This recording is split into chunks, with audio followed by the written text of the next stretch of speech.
My lady, you told me you would tell the rest when weeping made you break the story off of our two cousins coming into London. Where did I leave? At that sad stop, lady, where rude misgoverned hands from windows tops threw dust and rubbish on King Richard's head. Then, as I said, the Duke, great Bolingbroke, mounted upon a hot and fiery steed, which his aspiring rider seemed to know, with slow but stately pace kept on his course, whilst all tongues cried, God save thee, Bolingbroke. Alack, poor Richard!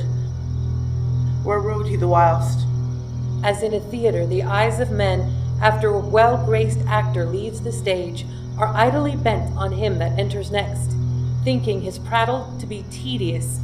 Even so, or with much more contempt, men's eyes did scowl on gentle Richard. No man cried, God save him.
John of Gaunt, time-honoured Lancaster, hast thou, according to thy oath and band, brought hither Henry Hereford, thy bold son, here to make good the boisterous late appeal, which then our leisure would not let us hear, against the Duke of Norfolk, Thomas Mowbray? I have my liege. Tell me moreover, hast thou sounded him if he appeal the Duke on ancient malice, or worthily, as a good subject should, on some known ground of treachery in him?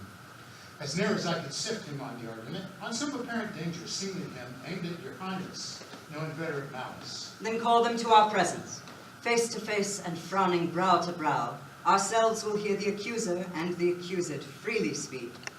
High-stomached are they both and full of ire, enraged, deaf as the sea, hasty as fire. Many happy days and years befall, my most loving liege, my gracious sovereign. Each day still better others' happiness, until the heavens, envying earth's good hap, add an immortal title to your crown. We thank you both. Yet one but flatters us, as well appeareth by the cause you come, namely to appeal each other of high treason. Cousin of Hereford, what dost thou object against the Duke of Norfolk, Thomas Mowbray? First heaven be the record of my speech, in the devotion of a subject's love, tendering the precious safety of his prince, and free from misbegotten hate, come I, appellant to this princely presence. Now, Thomas Mowbray, do I turn to thee, and mark my greeting well, for what I speak, my body shall make good upon this earth, or my divine soul answer it in heaven. Thou art a traitor, and a miscreant, too good to be so, and too bad to live. The more fair and crystal is the sky, the uglier seem the cloud that in it fly. Once more, the more to aggravate the note, with the foul traitor's name stub I thy throat, and move, so please my sovereign ere I wish, that with my right drawn sword I may prove what I speak.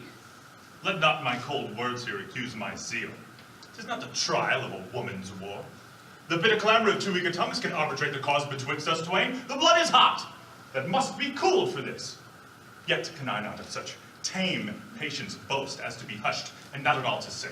First, the fair reverence of your highness curbs me from giving reins and spurs to my free speech, which else would post, until it had returned these terms of treason, doubled down his throat. Setting aside his high blood's royalty, and let him be no kinsman to my liege, I do defy him. I spit at him, call him a slanderous coward and a villain, which to maintain would allow them odds and meet him, were I tied to run afoot, even to the frozen ridges of the Alps, or any other ground inhabitable, wherever Englishman durst set his foot. Meantime, let this defend my loyalty. By all my hopes, most falsely doth he lie. Hail, trembling coward. There, I throw my gage, and laying aside my kindred to the king, and my high blood's royalty, which fear, not reverence, makes thee to accept. If guilty dread have left thee so much strength as to pick up mine honor's pawn, then stoop.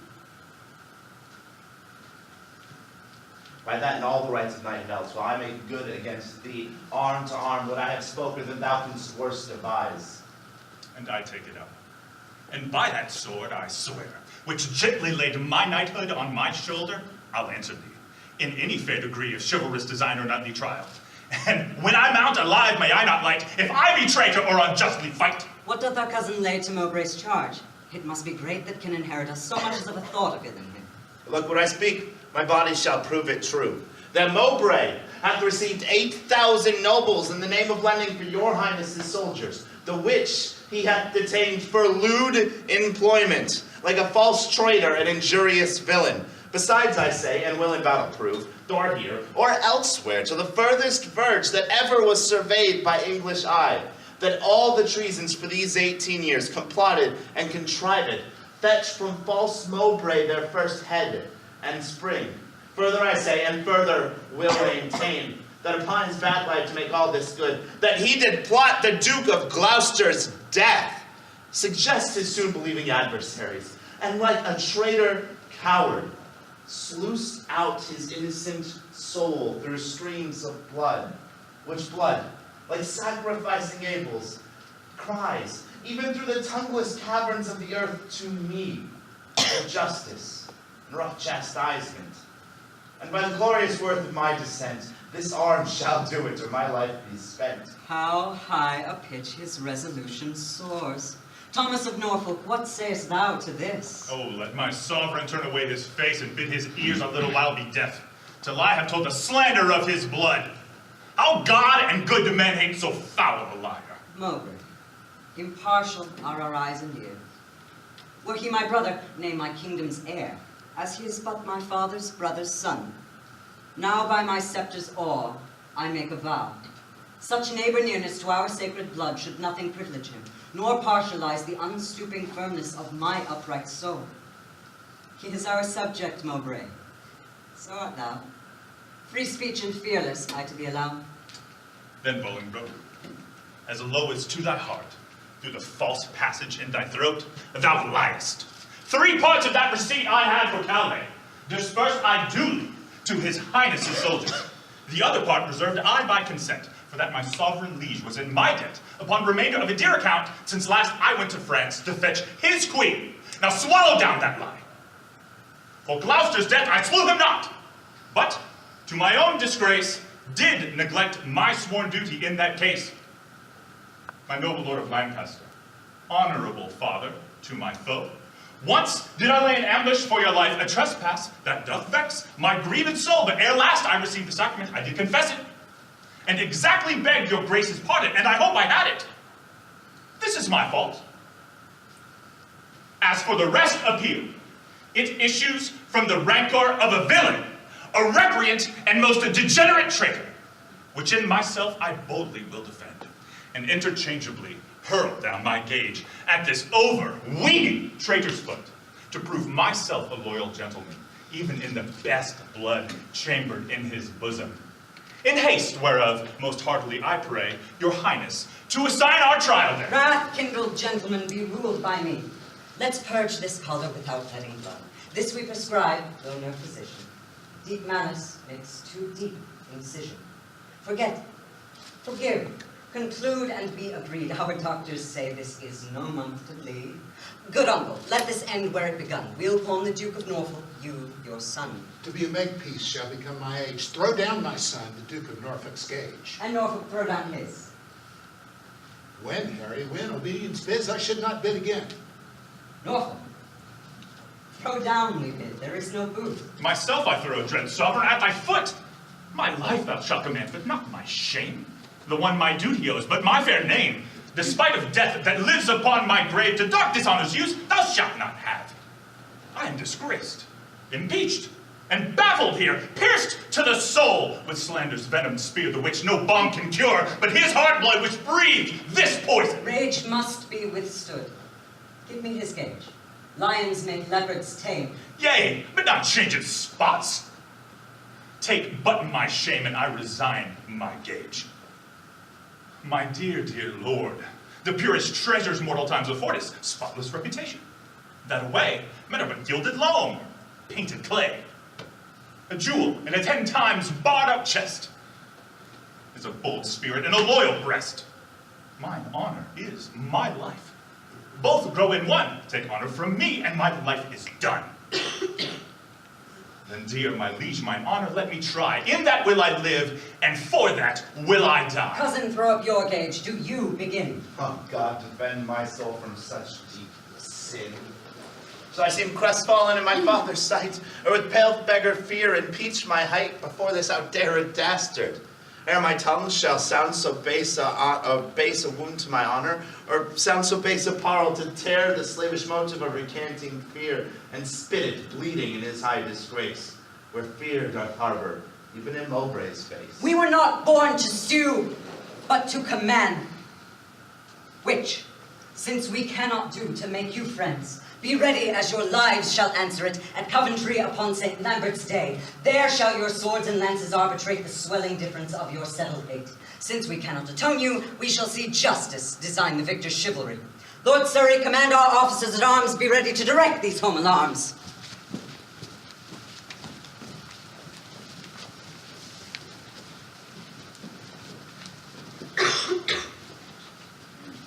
Alas, the part I had in Woodstock's blood doth more solicit me than your exclaims to stir against the butchers of his life. But since correction lieth in those hands which made the fault, which we cannot correct, put we our quarrel to the will of heaven, who when they see the hours ripe on earth will rain hot vengeance on offenders' heads. Finds brotherhood in thee no sharper spur? Is love in thine old blood no living fire? Edward's 7 heirs, whereof thyself art one, are as 7 vials of his sacred blood, or 7 fair branches springing from one root. Some of those 7 are dried by nature's course, and some of those branches by the destiny's cut. But Thomas, my dear lord, my life, my Gloucester, one vial filled with Edward's sacred blood, one flourishing branch of his most royal root is cracked, and all the precious liquor spilt, hacked down, his summer leaves all faded by envy's hand, and murder's bloody axe.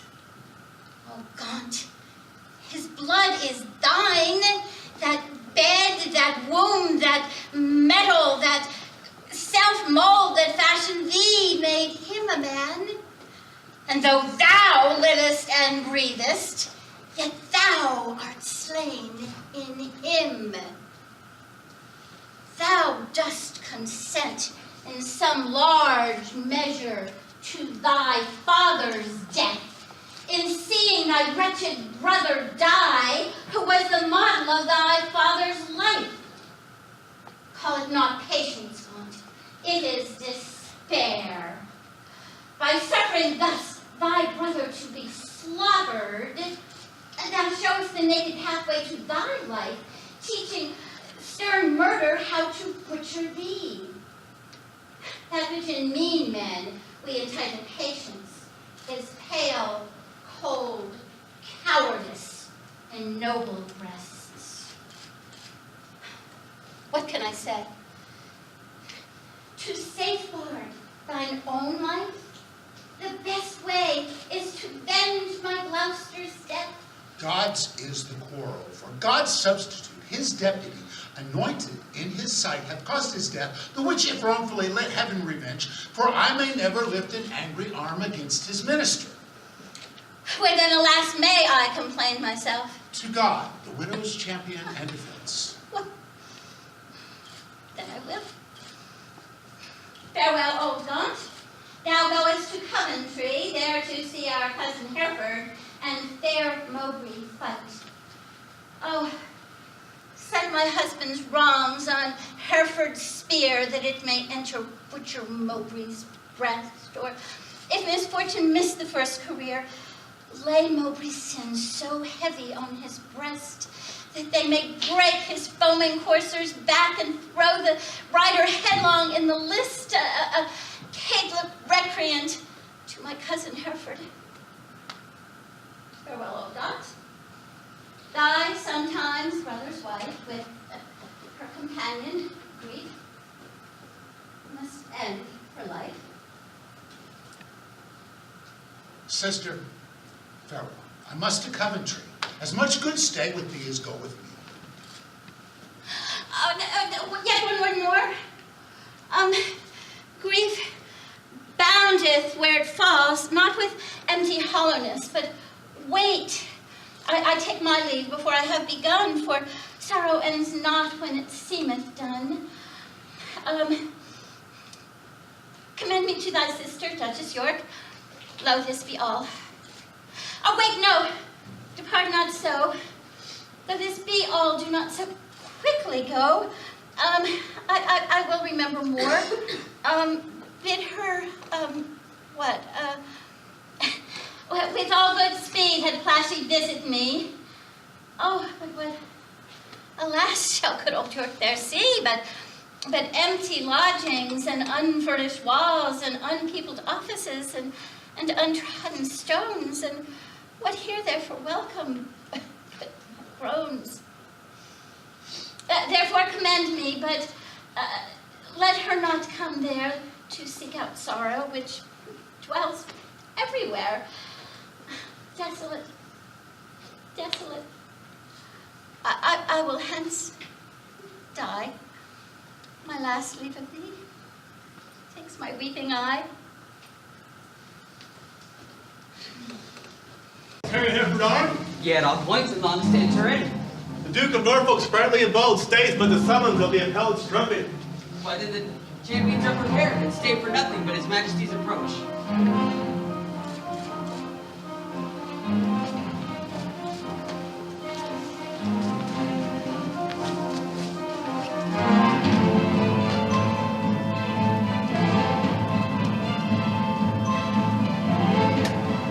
Surrey, demand of yonder champion the cause of his arrival here in arms. Ask him his name and orderly proceed to swear him in the justice of his cause. In God's name and the king, say who thou art, why thou comest thus lightly clad in arms, against what man thou comest, what's thy quarrel?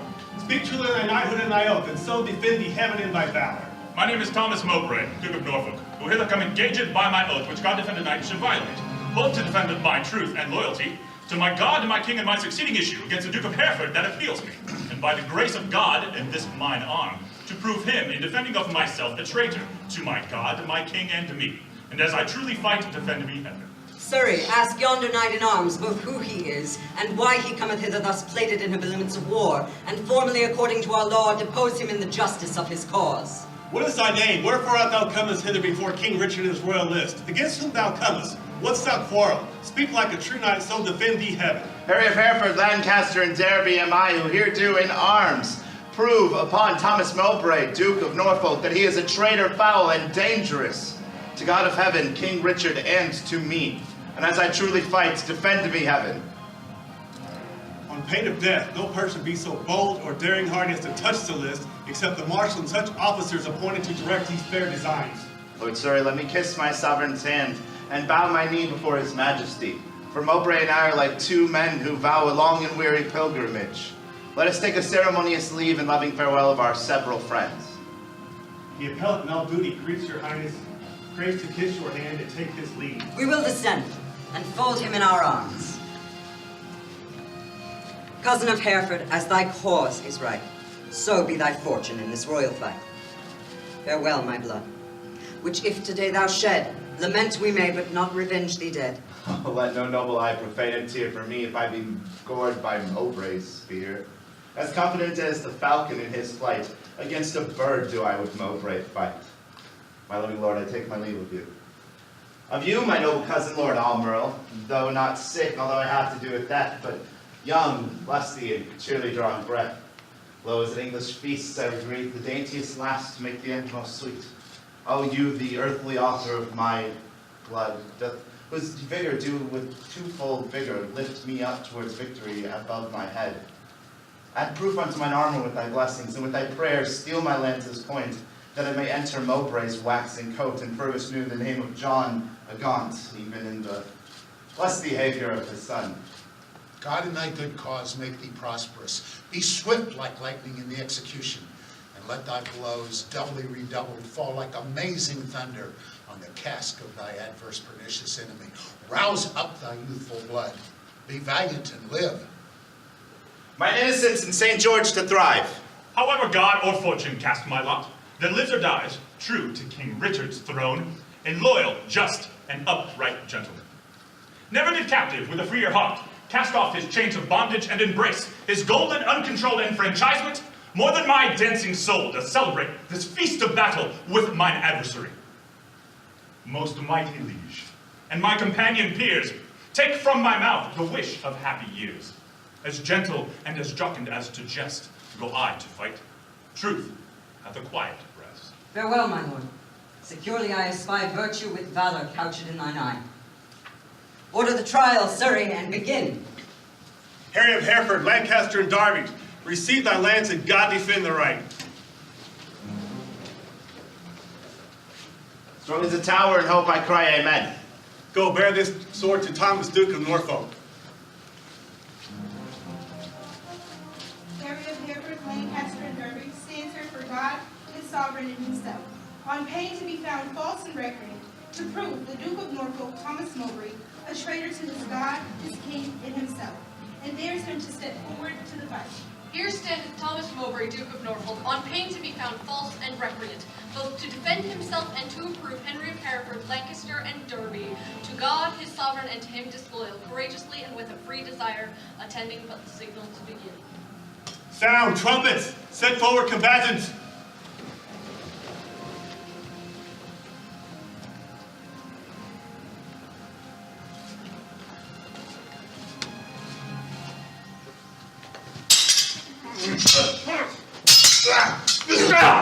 Stay!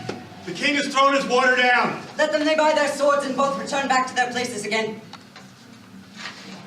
Withdraw with us, and let the trumpet sound while we return these dukes what we decree.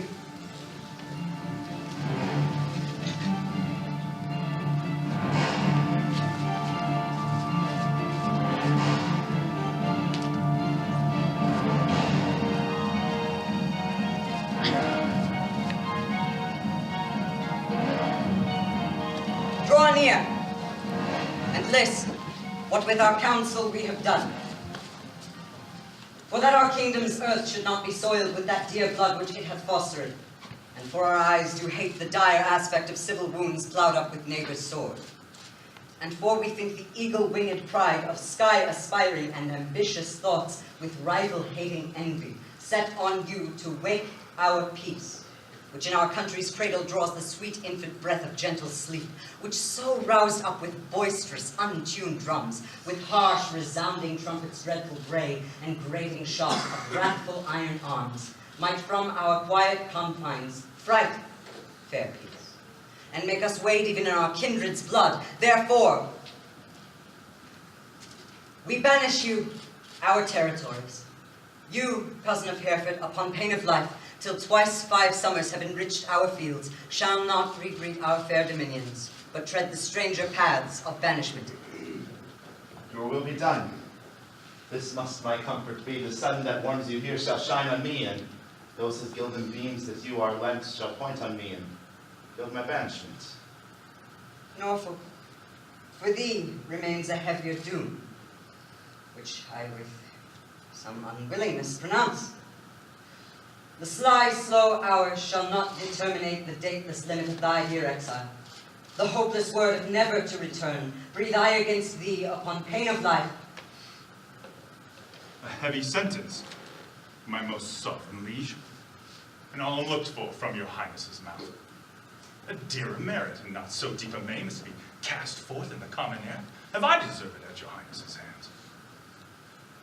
The language I have learnt these 40 years, my native English, now I must forego.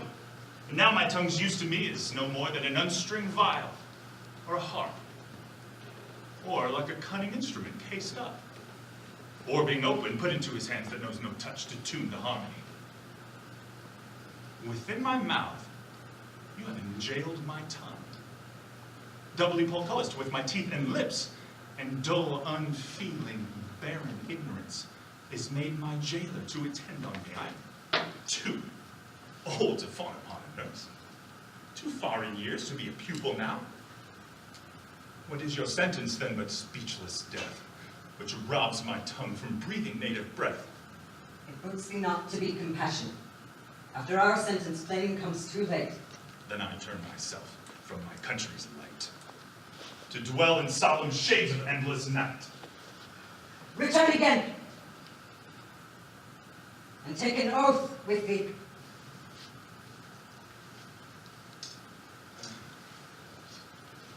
Lay on our royal sword your banished hands.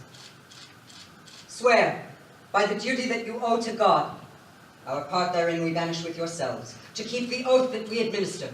You never shall, so help you truth and God, embrace each other's love in banishment, nor never look upon each other's face, nor never write, re-greet, or reconcile this lowering tempest of your homebred hate, nor never by advised purpose meet to plot, contrive, or complot any ill against us, our state, our subjects, or our land. I swear. And I, to keep all this. Pray. As far as to mine enemy, had the king permitted us, one of our souls would have wandered through the air. Banished the frail sepulchre of our flesh, as now our flesh is banished from this land. Confess thy treasons, ere thou fled the realm. Thou hast far to go. Bear not long the clogging burden of a guilty soul. No, Bolingbroke.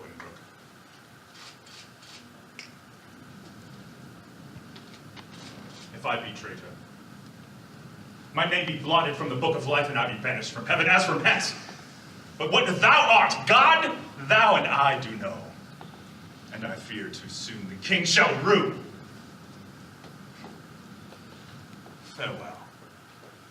Now no way can I stray, save back to England. All the world's my way. Uncle, even in the glasses of thine eyes I see thy grieved heart. Thy sad aspect hath from the number of his banished years plucked 4 away. 6 frozen winters spent, return with welcome home from banishment. Such time lies in one little word. 4 lagging winters and 4 wanton springs. End in a word, such as the breath of kings. I thank my liege that in regard of me, he shortens 4 years from my son's exile, but little vantage shall I reap thereby, for ere the 6 years that he hath to spend can change the moons and bring the times about, my oil-dry lamp and time be wasted light shall be extinct with age and endless night. Mine inch of taper shall be burnt done, and blindfold death not let me see my son. Why, uncle, thou hast many years to live. But not 1 minute that thou canst give. Short my days thou canst with sullen sorrow, and pluck nights from me, but not lend tomorrow. Thou canst have time to furrow me with age, but stop no wrinkle on his pilgrimage. Thy word is current with him for my death, but dead, thy kingdom cannot buy my breath. Your son is banished upon good advice, whereto thy tongue a party verdict gave. Why at our justice seemst thou then to lour? Then sweet to taste, prove in digestion sour. You urged me as a judge, but I would rather you had bid me argue as a father. Had he been a stranger and not my child, to smooth his faults I should have been more mild. A partial slander sought I to avoid, and in the sentence my own life destroyed. Alas, I looked when some of you should say I was too strict to make my own way, but you gave leave to my unwilling tongue against my will to do myself this wrong. Cousin, farewell, and uncle bid him so. 6 years we banish him, and he shall go. to thee farewell. Where presence must not know, where you do remain, let paper show. My lord, no leave take I, for I will ride as far as the land and let me by your side. But to what purpose dost thou hoard thy words, that thou returnest no greeting to thy friends? I have too few to take my leave of you, when the office of the tongue should be prodigal to breathe the abundant dolour of the heart. Thy grief is but thy absence for a time. Grief absent, joy absent, grief is present for that time. What are 6 winters? They are quickly gone. To men enjoy, but grief makes 1 hour to 10. Call it travel, thou takest for pleasure. My heart shall side miscall it so, which finds in it an enforced pilgrimage. The sullen passage of thy weary steps esteem as foil, wherein thou art to set the precious jewel of thy home return. Nay, rather every tedious stride I make, what will but remember me to what a great deal of the world I wander from, the jewels I love. What, must I serve some long apprenticeship in foreign clouds, and in the end, having my freedom, breathe nothing else that I was a journeyman of grief? All places the eye of heaven visits are to a wise man ports and happy havens. Teach thy necessity to reason thus. There is no virtue like necessity. Think not the king did banish thee, but thou the king. Woe doth the heavier set where perceives it is faintly born. Go, say I sent thee forth to purchase honor, not the king exile thee. Or perhaps devouring pestilence hangs in our air, and thou art flying to a fresher clime. Look what thy soul holds dear. Imagine it to lie that way thou goest, not whence thou comest. Suppose the singing birds, musicians, the grass whereon thou trott'st the present strewn, the flowers, fair ladies, and thy steps no more than a delightful measure or a dance. For gnarling sorrow hath less power to bite the man who walks at it, it sets it light. Oh, who can hold fire in thy hand by thinking on the frosty caucus?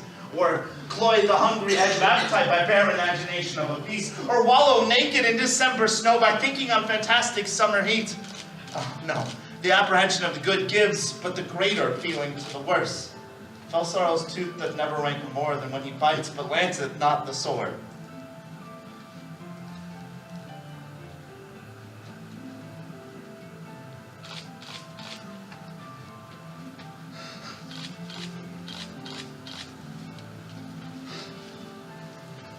Come, my son. I'll see thee on thy way. And I thy heathen cause I would not stay. Farewell, England's ground, sweet soil, adieu. My mother and my nurse that bears me, yet wherever I wander, boast of this I can. Although banished, a true-born Englishman.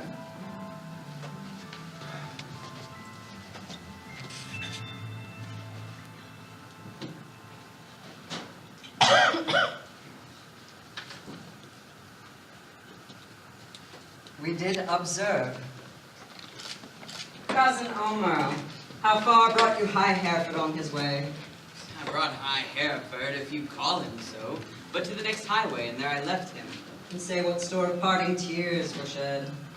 Faith, none for me, except the northeast wind, which then blew bitterly against our faces, awaked the sleeping room, and so by chance did grace our hollow parting with a tear. What said our cousin when you parted from him? Farewell. And for my heart disdained that my tongue should so profane the word that taught me craft to counterfeit oppression of such grief. That word seemed buried in my sorrow's grave. Mary with the word farewell have lengthened hours and added years to his short banishment. He should have had a volume of farewells. But since it would not, he had none of me. He is our cousin. But 'tis doubt when time shall call him home from banishment, whether our kinsmen come to see his friends. Ourself and Bagot, Surrey here in green, observed his courtship to the common people. How he did seem to dive into their hearts with humble and familiar courtesy, wooing poor craftsmen with the craft of smiles and patient underbearing of his fortune, as for to banish their affects with him.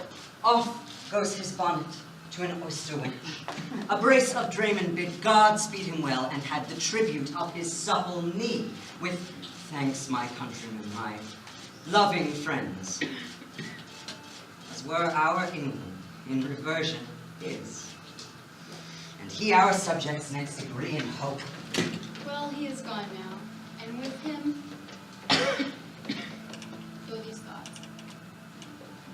rebels which stand out in Ireland, expedient manage must be made, my liege. Ere further leisure yield them further needs, for their advantage in your highness's loss. We will ourselves in person to this war. And for our coffers with too great a court and liberal largesse are grown somewhat light. We are enforced to farm our royal realm, the revenue whereof shall furnish us for our affairs in hand, if that come short. Our substitutes at home shall have blank charters, whereto when they shall know what men are rich, they shall subscribe them for large sums of gold, and send them after to supply our wants, for we will make for Ireland presently. Bagot, what news? Well, Joan of Gaunt is grievous sick, my lord, suddenly died, and sent post-haste to entreat your majesty to visit him. He lies at Ely House.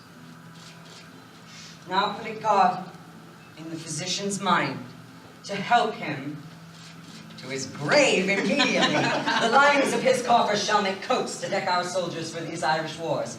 Come, gentlemen, let's all go visit him. Pray God we may make haste and come too late. Amen. Will the king come, that I may breathe my last and wholesome counsel to his unsaved youth? Vex not yourself, for strive not with your breath, for all in vain comes counsel to his ear. But they say the tongues of dying men enforce attention like deep harmony. Where words are scarce, they are seldom spent in vain, for he breathes truth who breathes his words in pain. He who no more must say is listen more than they whom youth and ease have taught to gloze. More men's ends mark than their lives before. The setting sun, music at its close. As the last taste of sweets is sweetest last, written remembrance more than things long past. Though Richard, my life's counsel, would not hear, my death's sad tale may yet undeaf his ear. No, it is not with other flattering sound as praises, of whose taste the wise are fond. Lascivious meter, whose venom sound to the open ear of youth doth always listen. Reports of fashions from proud Italy, whose manners still our tardy, apish nation limps after in base imitation. Where does the world thrust forth a vanity, so it be new there's no respect how vile, that is not quickly buzzed into his ear, and then all too late comes counsel to be heard. Direct not him whose way himself will choose. 'Tis breath thou lackst, and breath thou wilt lose. Methinks I am a prophet, new inspired, and thus expiring youth with open. His rash fierce blaze for fire cannot last, for violent fires soon burn out themselves. Some storms are short, but small showers last long. He tired good times disperse through fasting times. With eager feeding, food doth choke the feeder. Light vanity, insatiate hunger, consuming means, heat raising itself. This sceptred isle, this earthly majesty, the seat of Mars, this other Eden, to my paradise. This fortress, built by nature for herself against infection and the hand of war. This happy man, this little world, this precious stone, set in the silver sea, which serves it in the office of a wall or a moat immense into a house against the envy of less happier lands.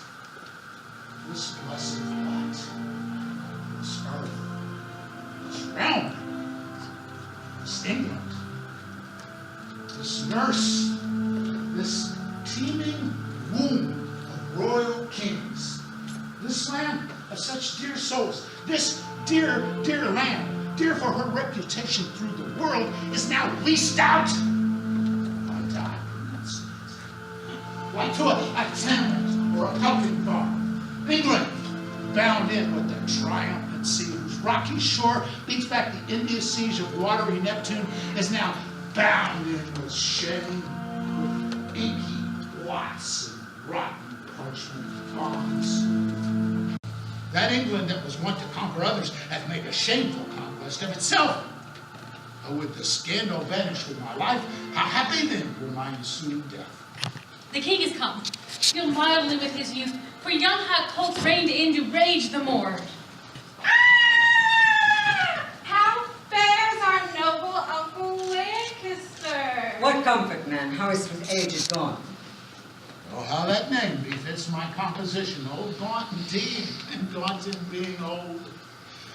Ah, within me grief hath kept a tedious fast. And who abstains from me who is not gaunt? To sleeping England long have I watched, watching Venus is all gaunt.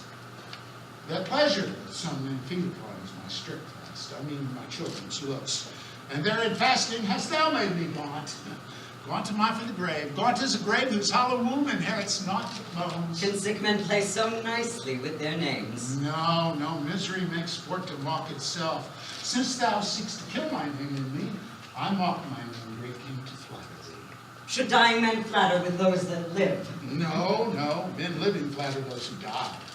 Thou, now at dying, sayest thou flatterest me. No, thou diest, though I the sicker be. I am in health. I breathe and see thee ill. Now, he that made me knows that I see thee ill. Ill in myself to see, and in thee seeing ill, thy deathbed is no lesser than thy land, wherein thou liest in reputation sick. And thou, too careless patient as thou art, committest thy anointed body to the cure of those physicians who first wounded thee. 1,000 flatterers sit within thy crown, whose compass is no bigger than thy head, and yet encaged in so small a verge, the loss is no whit lesser than thy land. Oh, had that grandsire with a prophet's eye seen how his son's son should destroy his son, from forth thy reach he would have laid thy shame, deposing thee before thou wert possessed, which art now possessed to depose thyself. Ha! My cousin, wert thou regent of the world, it were a shame to let this land by lease, but for thy world enjoying but this land, is it not more than shame to shame it so?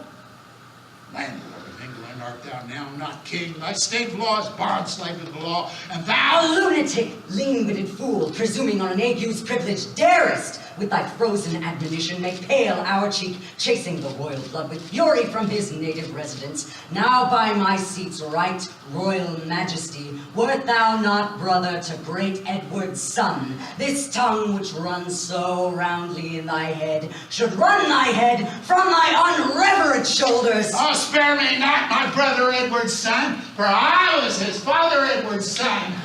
That blood already like a pelican hast thou tapped out and drunkenly caroused.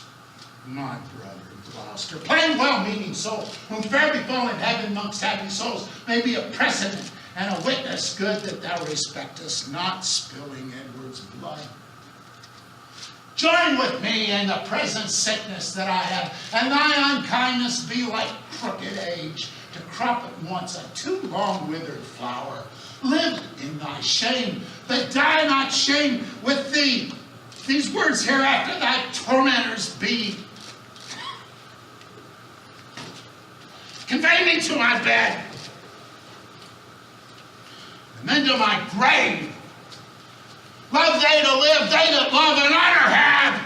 And let them die that age and sullens have, for both hast thou, and both become the grave. I do beseech your majesty to impute his words to wayward sickliness and age in him. He loves you by my life, and holds you dear as Harry, Duke of Hereford, were he here. Right. You say true. As Hereford's love, so his. As theirs, so mine, and all be as it is. My liege, old Gaunt commends him to your majesty. What says he? Nay, nothing. All is said. His tongue is now a stringless instrument. Words, life, and all old Lancaster hath spent. Be York the next that must be bankrupt so. Though death be poor, then's a mortal woe. The ripest fruit first falls, and so doth he. His time is spent, our pilgrimage must be. So much for that. Now, for the rebels which stand out in Ireland. We must supplant these rough, rugged kern that live like venom where no venom else, but only they have privilege to live. And for these great affairs do ask some charge. Towards our assistance we do seize to us the plate, coin, revenue, and movables whereof our uncle Gaunt did stand possessed. How long must I be patient? How long shall tender duty make me suffer wrongs? Not Gloucester's death, nor Hereford's banishment, nor Gaunt's rebukes, nor England's private wrongs, nor the prevention of poor Bolingbroke about his marriage, nor my own disgrace have ever caused me to sour my patient cheek, or bend one wrinkle on my sovereign's brow.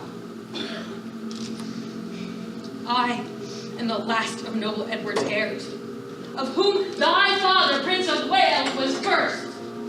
War was never lion rage more fierce. In peace was never gentle land more mild than was that young and princely gentleman. This thing thou hast. For even so looked he when accomplished with the number of thy hours. But when he frowned, it was against the French and not against his friends. His noble hands won that which he did spend, and not spend that which his triumphant father's hand had won. His hands were guilty of no kindred blood, but bloody with the enemies of his kin. Oh, Richard!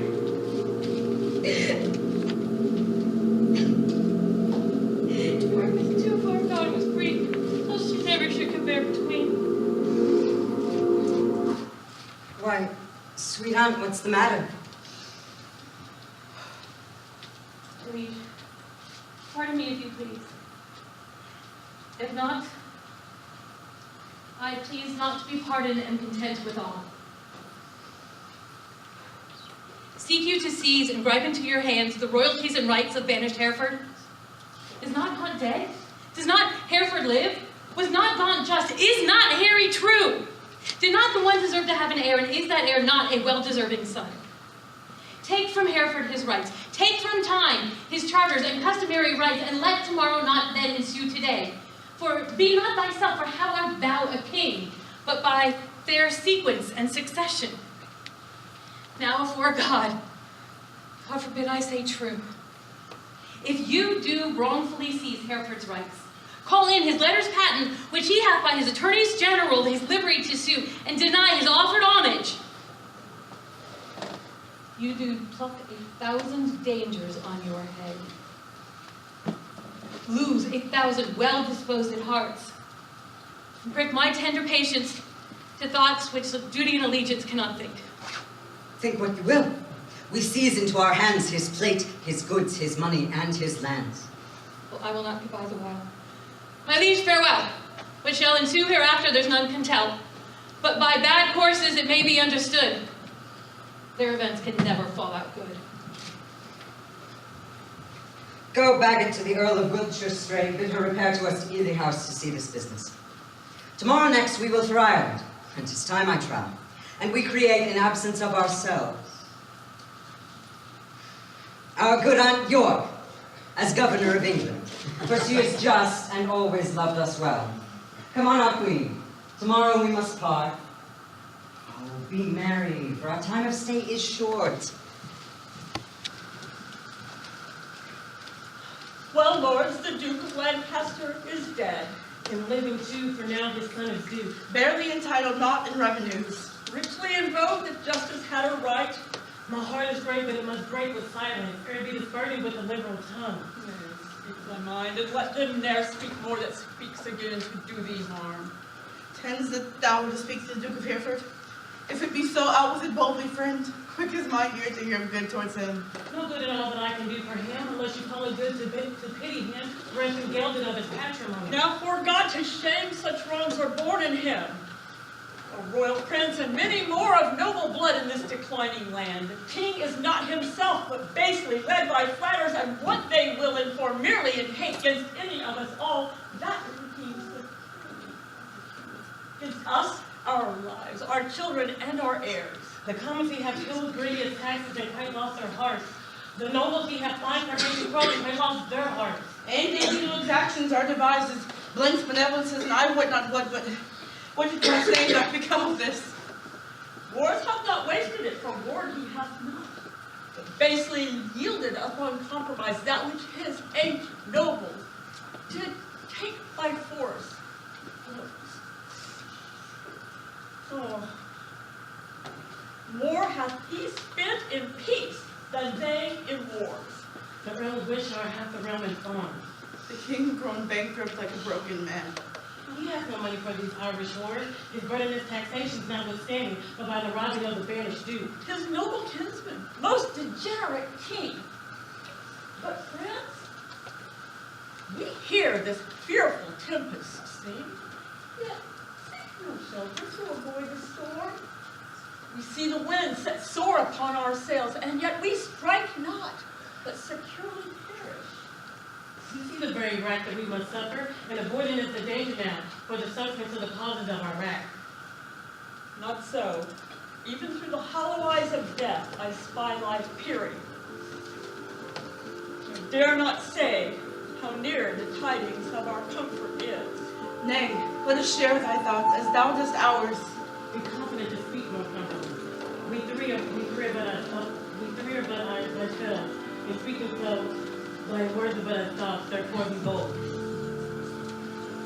Then thus, I have from Le Port Blanc of Bay in Brittany received intelligence that Harry, Duke of Hereford, with 8 tall ships and 3,000 men of war, making with all due expedience and shortly means to touch our northern shore.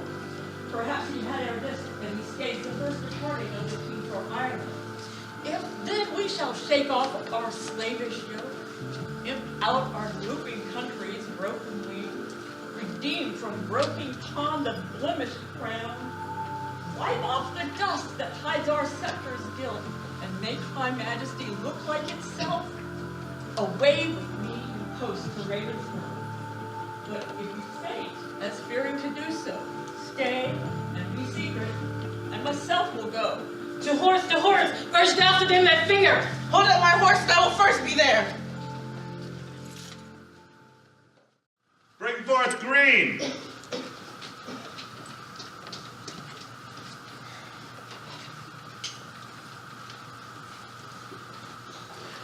Green. I will not vex your souls, since presently your soul must leave your body through too much pernicious urging for toward no charity. Yet to wash your blood from off my hands in the view of men, I shall unfold some causes of your death. You have misled a prince, a royal king, a happy gentleman in blood and lineaments, by you disfigured an unhappy queen. You have, in a matter of your sinful hours, made a divorce betwixt his queen and him, broke the possession of a royal bed, and stained the fair beauty of a queen's cheek with tears drawn from her eyes by your foul laws. Myself, a prince by fortune of my birth, having lived inside my English breath in foreign clouds, eating the bitter bread of banishment, while you have fed upon my sceneries, dispart my parts, and felled my forest woods, from my window torn my household coats, raised my impress to leave me no sign save men's opinion, and my living blood to show the world I am a gentleman. This, much more than twice all of this, condemns you to the death. See her delivered to execution and to the hand of death. Your welcome is a stroke of death to me from Bolingbroke. Lords, farewell. My comfort is that heaven will take our souls and plague injustice with the means of hell. And good Northumberland, see your dispatch. Noble cousin, you say the queen is at your house. For God's sake, fairly let her be entreated. Send her my kind commends, and take special care to see them delivered. A gentleman of mine have I dispatched to send letters of your love at large to her. Thanks, noble cousin. Come, lords, away to Glendower to fight, for a while to work, and after holiday.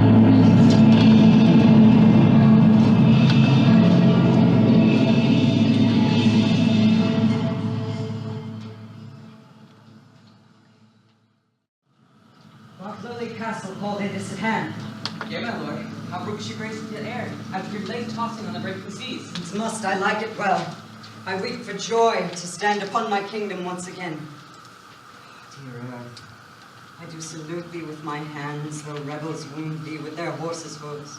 As a long-parted mother with her child, plays fondly with her tears and smiles in meeting, so weeping, smiling, greet I thee, my earth, and do thee favors with my royal hands. Feed not thy sovereign's foes, my gentle earth, nor with thy sweets comfort his ravenous sense, but let thy spiders that suck up thy venom and heavy-gated toads lie in their way, doing annoyance to the treacherous feet which with usurping steps do trample. Shield stinging nettles to mine enemies, and when they from thy bosom pluck a flower, guard it, I pray thee, with a lurking adder, whose double tongue may with a mortal touch throw death upon thy sovereign's enemies. Mock not my senseless conjuration, lords. This earth shall have a feeling, and these stones prove armed soldiers, ere her native king shall falter under foul rebellion's arms. Fear not, my lord. The power that made you a king hath power to keep you king, in spite of all. The means that heaven yield must be embraced, and not neglected. Else if heaven will, and we will not, heaven's offer we refuse. The proffered means of succor and redress. He means, my lord, that we are too remiss, whilst the Bolingbroke, through our security, grows great and strong in substance and in power. Discomfortable cousin, knowest thou not that when the searching eye of heaven is hid behind the globe that lights the lower world, then thieves and robbers range abroad unseen in murders and in outrage boldly near. But when from under this terrestrial ball he fires the proud tops of the eastern pines and darts his light through every guilty hole, then murders, treasons, and detested sins, the cloak of night being plucked from off their back, stand fair and naked, trembling at themselves. So when this thief, this traitor, Bolingbroke, who all this while hath revelled in the night whilst we were wandering with the Antipodes, shall see us rising in our throne the east, his treasons will sit blushing in his face, not able to endure the sight of day, but self-affrighted tremble at his sin. Not all the water in the rough-root sea can wash the balm off from an anointed king. The breath of worldly men cannot depose the deputy elected by the Lord. For every man that Bolingbroke hath pressed to the shrewd steel against our golden crown, God for his Richard hath in heavenly pay a glorious angel. Then if angels fight, weak men must fall, for heaven still guards the right.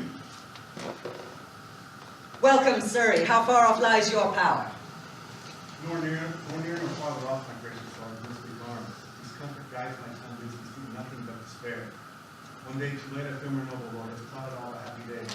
Oh, call back yesterday, his time returned. Thou shalt have 12,000 fighting men. Today, a happy day too late, overthrows thy friends' fortunes on my state.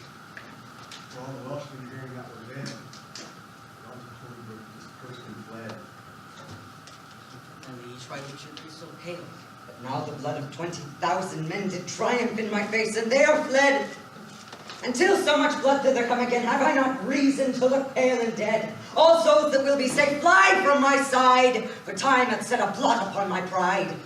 Comfort, my liege, remember who you are. I had forgot myself. Am I not king? Awake, thou coward majesty, thou sleepest. Is not the king's name 20,000 names? Arm! Arm my name, a puny subject, strikes at thy great glory. Look not to the ground, you favorites of a king. Are we not high? High be our thoughts. I know my good Aunt York hath power enough to serve our turn. But who comes here? More health and happiness betide, my liege, then can my care tomb tongue deliver me. Mine ear is open, and my heart prepared. The worst is worldly loss thou canst unfold. Say, is my kingdom lost? Why, 'twas my care, and what loss of it is it to be rid of care? Strives Bolingbroke to be as great as we?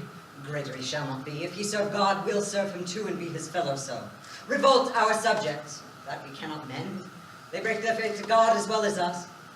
Cry woe, destruction, ruin, and decay. Worst is death, and death will have his day. Glad am I that your highness is so armed, to bear the tidings of calamity. Both young and old rebel, and all goes worse than I have power to tell. Too well. Too well thou tell'st a tale so ill.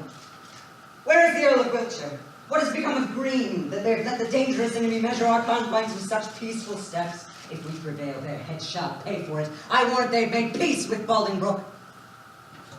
Peace have they made with them indeed, my lord. Oh, villains! Vipers, damned without redemption! Dogs easily want to fawn on any man! Snakes in my heart, blood warm, that sting my heart! 2 Judases, each twice worse than Judas! Would they make peace? Terrible hell make war on their spotted souls for this! Again, uncurse their souls. Their peace is made with heads, and not with hands.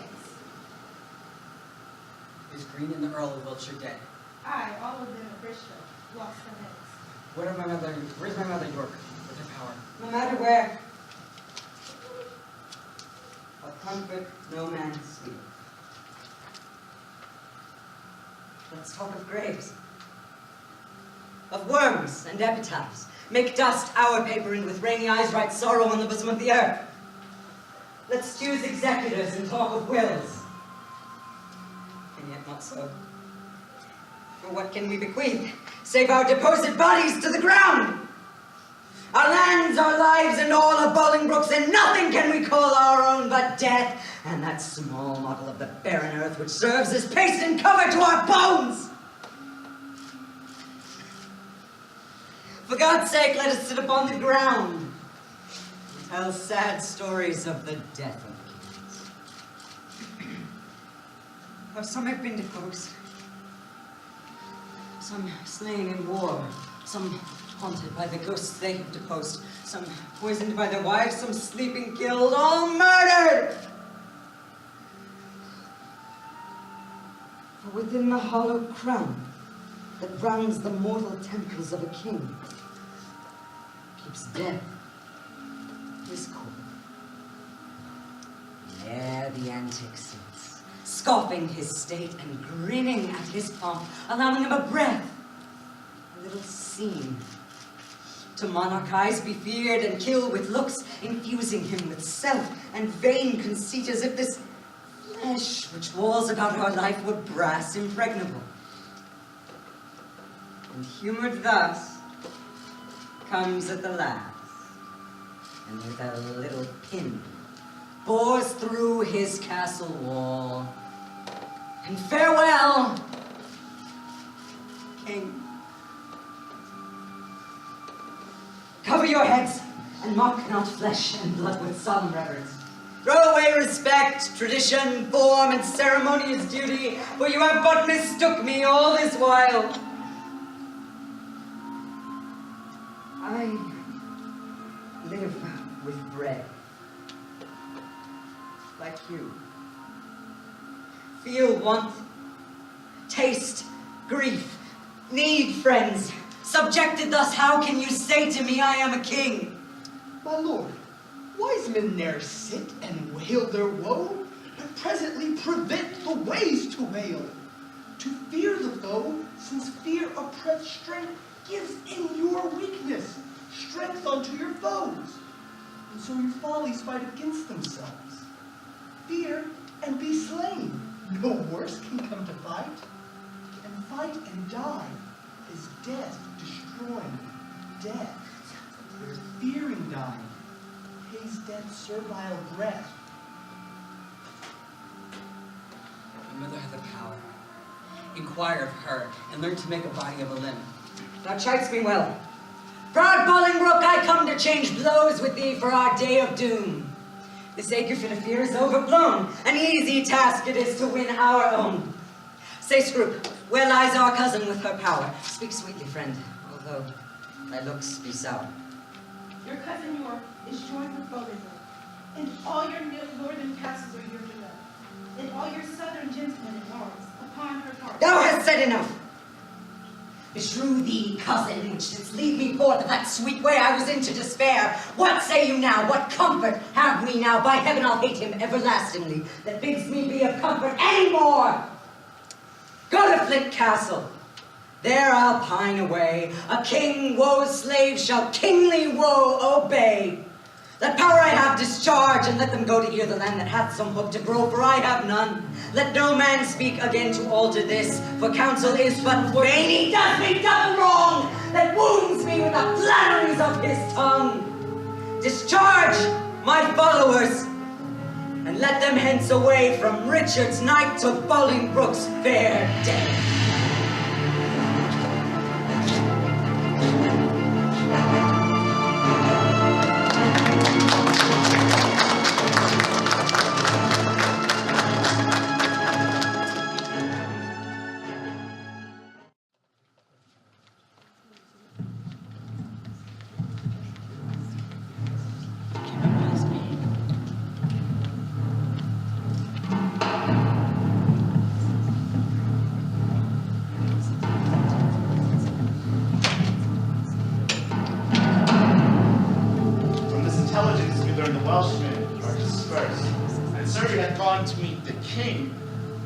Lately hath landed with some private friends upon this coast. The news is very good, my lord. Richard, not far from hence, hath hid his head. It would beseem the good Northumberland to say, King Richard. Alack the day that so sacred a king should hide his head. Your grace, only to be brief, left I his title out. The day hath been, should you have been so brief with him, he should have been so brief as to shorten you for taking so the head, your whole head's length. Mistake not, sweet aunt, further than you should. Take not, good cousin, further than you should, lest you forget the heavens are over our heads. Cousin, I know it, and I will not oppose against their will. But who comes here? Welcome, Harry. What will not this castle yet yield? The castle royally is manned, my lord, against thy entrance. Royally, why it contains no king. Yes, my good lord, it does contain a king. King Richard lies within the limits of yon lime and stone, and with him, the Lord Almerle, Scroop of Bolton, Lord Surrey, besides a clergy of holy reverence who I cannot learn. I'll be likely as the Bishop of Carlisle. Noble lady, go to the rude ribs of that ancient castle, and through brazen trumpet, send the breath of parley to his ruined ears, and thus deliver Henry Bolingbroke, on both his knees, doth kiss King Richard's hand, and send fair allegiance and true faith of heart to his most royal person, hither come to lay at his feet my arms and power provided, that my banishment repealed, and my lands again be freely restored. If not, I will use the advantage of my power to lay the summer's dust with rains of blood, showered from the wounds of slaughtered Englishmen, the which so far off from the mind of Bolingbroke it is, that such a crimson tempest shall bedrench the fresh, fair, green lap of fair King Richard's land, which my stooping duty tenderly shall show. Go, signify as much while we march here across the grassy carpet of this plain. Let us march without the threatening noise of drums, that from this ancient castle, this tottered battlement, our fair appointments shall be well perused. Methinks King Richard and myself should meet with no less terror than the elements of fire and water, when their thundering shock at meeting tears the cloudy cheeks of heaven. Let he be the fire, I'll be the yielding water, let the rage be his, whilst on the earth I rain my waters. On the earth, not on him. March on, mark King Richard, how he doth look, see King Richard, he doth himself appear, as doth the blushing discontented sun from out the fiery portal of the east, when he perceives the envious clouds are bent to dim his glory, and stain the bright passage of his track to the Occident. Yet looks he like a king. Behold his eye, as bright as is the eagle's. It lightens forth controlling majesty. Alack for woe, that any harm should stain so fair a show.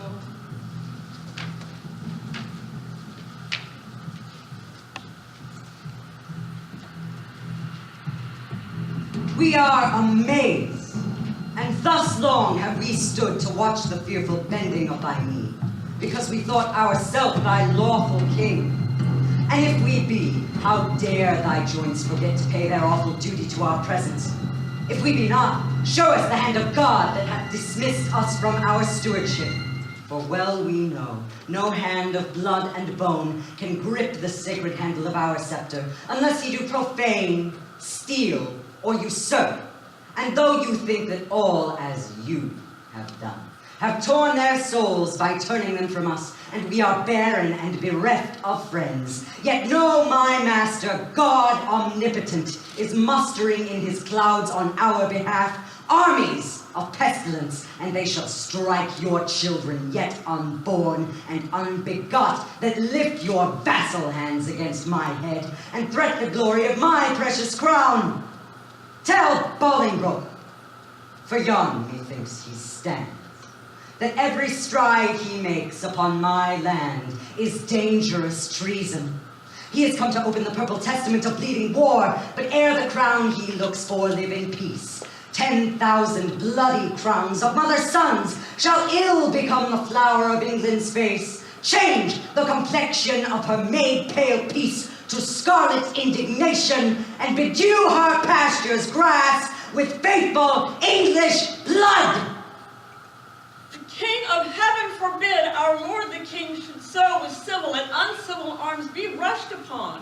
Thy thrice noble cousin Harry Bolingbroke doth humbly kiss thine hand, and by the honorable plume he swears that stands upon your royal grandsire's bones, and by the royalties of both your bloods, currents that spring from one most gracious head, and by the buried hand of warlike Gaunt, and by the worth and honor of himself, comprising all that may be sworn or said, his coming hither hath no further scope than for his lineal royalties, and to beg enfranchisement immediate on his knees. This he swears, as he is a king, as he is a prince and just, and as I am an Englishman, I credit him. Northumberland, say thus the king returns. His noble cousin is right welcome hither, and all the number of his fair demands shall be accomplished without contradictions. With all the gracious utterance thou hast, speak to his gentle hearing, kind commands. We do debase ourselves, cousin, do we not, to look so poorly and to speak so fair? Shall we call back Northumberland and send defiance to the traitor and so die? No, no, good my lord. Let's fight with gentle words, until time lend friends and friends their helpful swords. God. Oh God, that ere this tongue of mine, that laid the sentence of dread banishment on yon proud man, should take it off again with words of sooth. Oh, that I were as great as is my grief, or lesser than my name, or that I could forget what I have been, or not remember what I must be now. Swellest thou, proud heart, I'll give thee scope to beats, and foes have scope to beat both thee and me. Northumberland comes back from Bolingbroke. What must the king do now? Must he submit? The king shall do it. Must he be deposed? The king shall be contented. Must he lose the name of king? In God's name, let it go.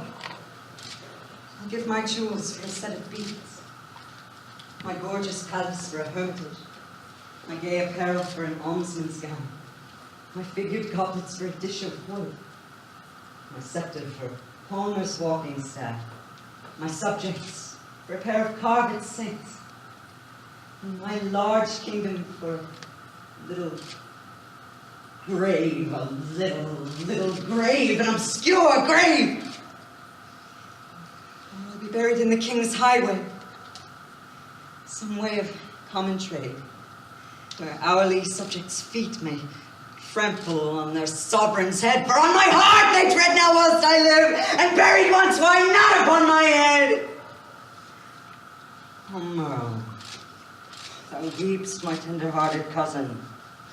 We'll make foul weather with despised tears. Our sighs and they shall lodge the summer corn and make a dearth in this revolting land. Or shall we play the wantons with our woes, and make some pretty match of shedding tears, as thus to drop them still upon one place, till they have fretted us a pair of graves within the earth? And there lay, there lies two kinsmen, digged their graves with weeping eyes. Will this ill do well?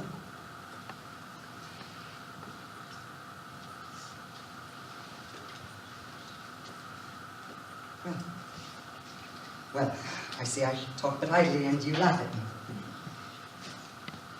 Most mighty cousin, good Northumberland, what says King Bolingbroke? Will his majesty give Richard leave to live till Richard die? You make a leg in Bolingbroke, says I. In the base court he doth intend to speak with me. May it please you to come down? Down! Down I come, like blistering Phaeton wanting the manage of unruly jays. In the base court where kings grow base, to come at traitors' falls and do them break. In the base court come down, down the court, down the king, where night owls shriek, where mounting lark should sing. What says his majesty? Sadness and grief of heart makes him speak frantic, makes him speak fondly like a frantic man. Yet he is come down. Stand all apart, show fair duty to his majesty, my noble lord. Fair cousin, you debase your princely knee to make the base earth proud with kissing. May rather have my heart might feel your love than my unpleased eyes see your courtesy. Up, cousin, up. Your heart is up, I know. Thus, I at least, although you in me be loved. My noble lord, I come but for mine own. Your own is yours, and I am yours, and all. So far be mine, my most redoubted lord, as my true service shall deserve thy love. Well you deserve. They well deserve to have, but know the strongest and surest way to get. Dear aunt, give me your hands. Nay, they dry your eyes. Tears show their love, but want their remedies. Cousin, I am too young to be your father, though you are old enough to be my heir. What you will have, I'll give, and willing too. For do we must what force will have us do. Set on towards London, cousin, is it so? Yea, my lord. Then I must not say no.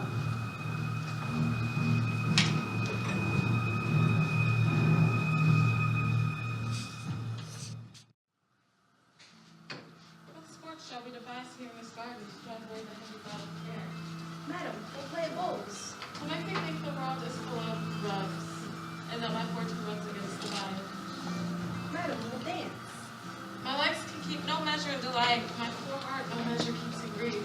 Therefore, no dancing, girls, some other sport. Madam, we'll tell tales. Of sorrow or of joy? Of either, madam. Of neither, girl. For if of sorrow being altogether wanting, it often remembers me the joy. More of joy. And if of grief being altogether had, it adds more sorrow to my want of joy. For what I have I need not to repeat, and what I want, it lose not to complain. I should weep, madam. Would that do you any good? And I could sing, would weeping do me any good, and never borrow any tear of thee. But stay, here come the gardeners. Let's step into the shadow of these trees, my retinas unto a row of hinge, for they will speak of state, every would also against the change. Woe is for one with woe.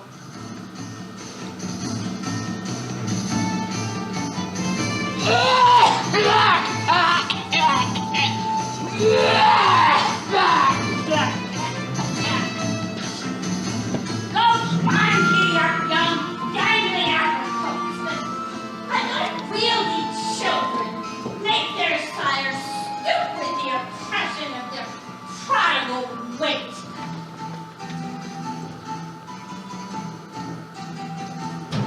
Give some supportance to those dangling twigs. Go thou, and like an executioner, chop off the heads of the too fast-growing sprays that seem too lofty for our commonwealth. All must be even in our government. You thus employed, I will root away the noisome weeds that without profit sap the soil's fertility from the wholesome flowers. Why should we, in the compass of a pail, keep law and form in due proportion? When our seawall-lit garden, the whole land is full of weeds, and her fairest flowers choked. Her hedges ruined, her free trees unpruned.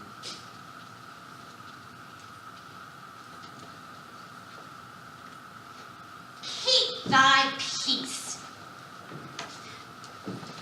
He who suffered this disordered spring hath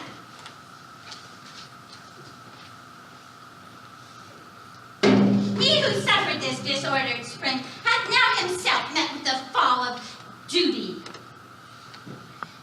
The weeds that his widespread branches did shelter, that seemed by aiding him to hold him up, have been plucked out by Bolingbroke, roots and all, on the Earl of Wiltshire, that nice young green.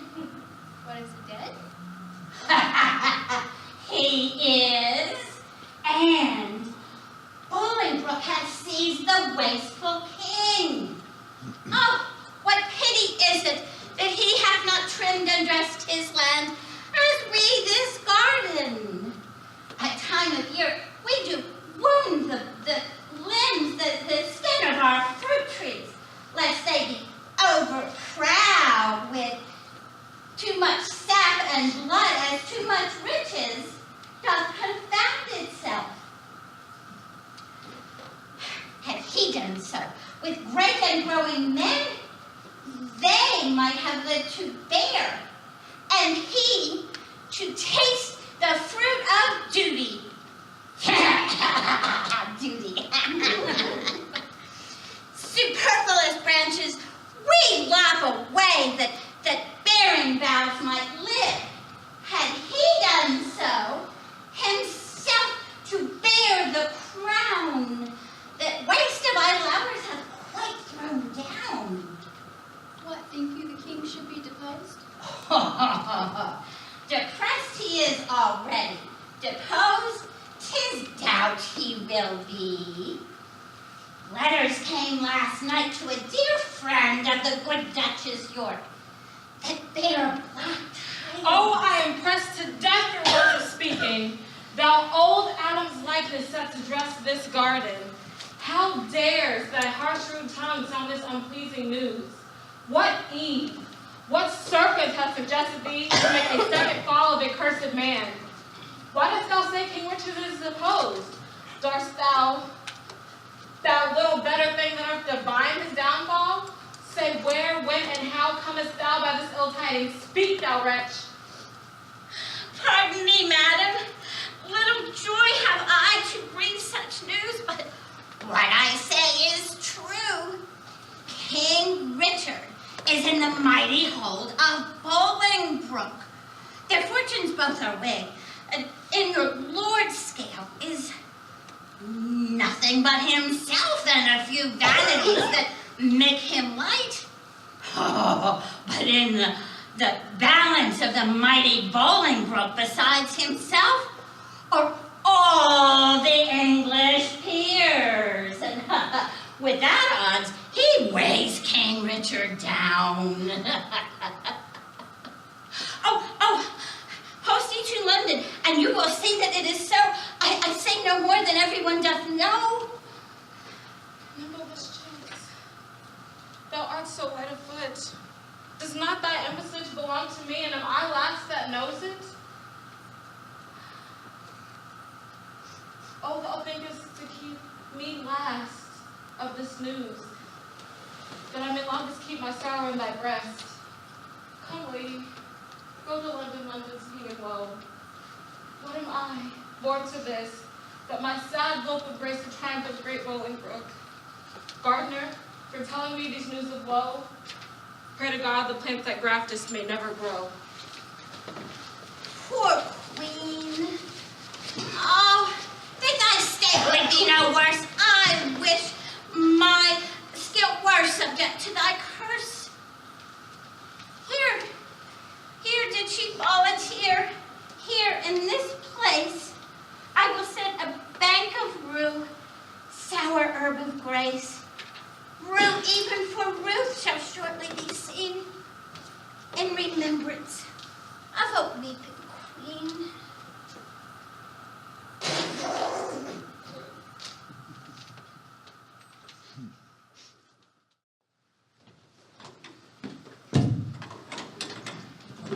Call forth Bagot.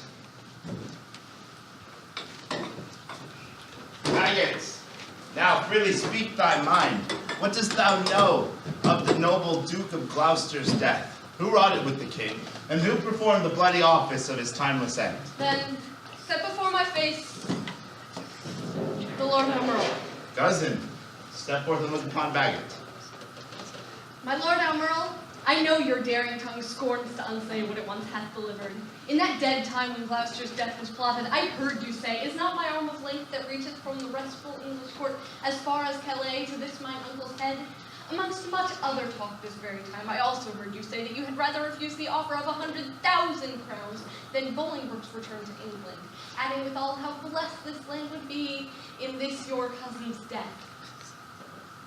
Ladies and noble lords, what answer shall I make to this base girl? Shall I so much dishonor my fair stars on equal terms to give her chastisement?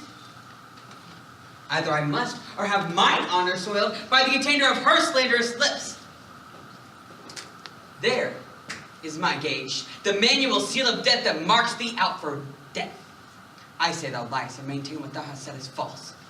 In thy heart blood, though be it all too base to stain the temper of my knightly sword. Bagot, forbear, thou shalt not take it up. Excepting one, I would she were the best in all this presence that hath moved me so. If that thy valor stand on sympathy, there is my gage, Admiral, engaged to thine, by that fair sun which shows me where thou standest. I heard thee say, and vauntingly thou spakest it, that thou wert the cause of noble Gloucester's death. If thou deniest it 20 times thou liest, and I will turn thy false into thy heart where it was forged with my rapier. Thou darest not, coward, live to see that day. Now by my soul, I would it were this hour. Bagot, thou art damned to hell for O Moral, thou liest! Her honor is as true in this appeal as thou art unjust, and that thou art so.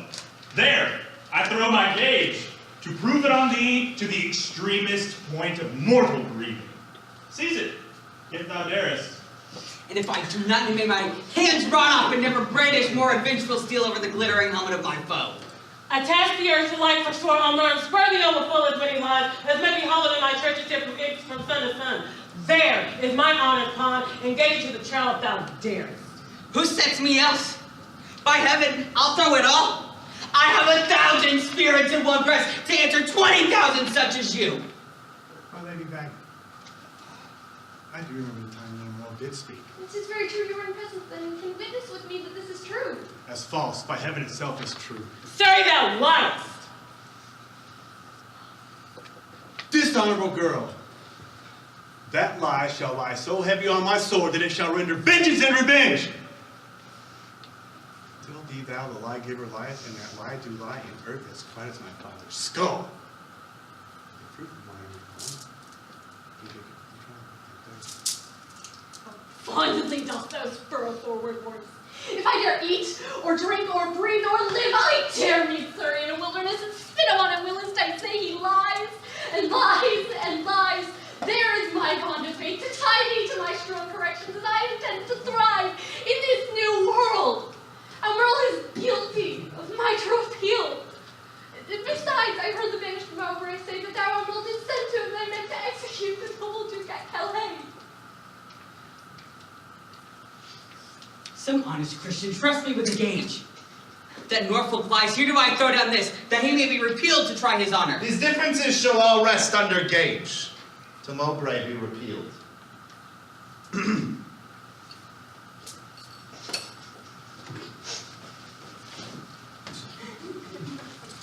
Repealed he will be, and though mine enemy, restored again his lands and seigneuries. When he is returned against Almerle, will be enforced his trials. That honorable day shall ne'er be seen.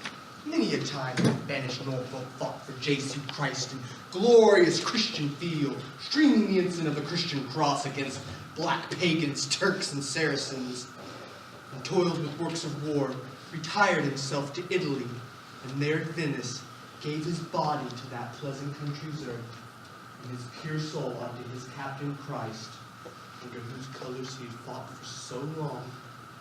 My mission is Mowbray dead? As surely as I live, Sweet peace conduct his good soul to the bosom of Abraham. Lords appellants, your differences shall all rest under gage till Mowbray be repealed. great Duke of Lancaster, I come to thee from plume-plucked Richard, who with willing and free soul adopts thee heir, and yields his high scepter unto the possession of thy royal hand. Ascend the throne, descending now from him, and long live Henry, fourth of that name.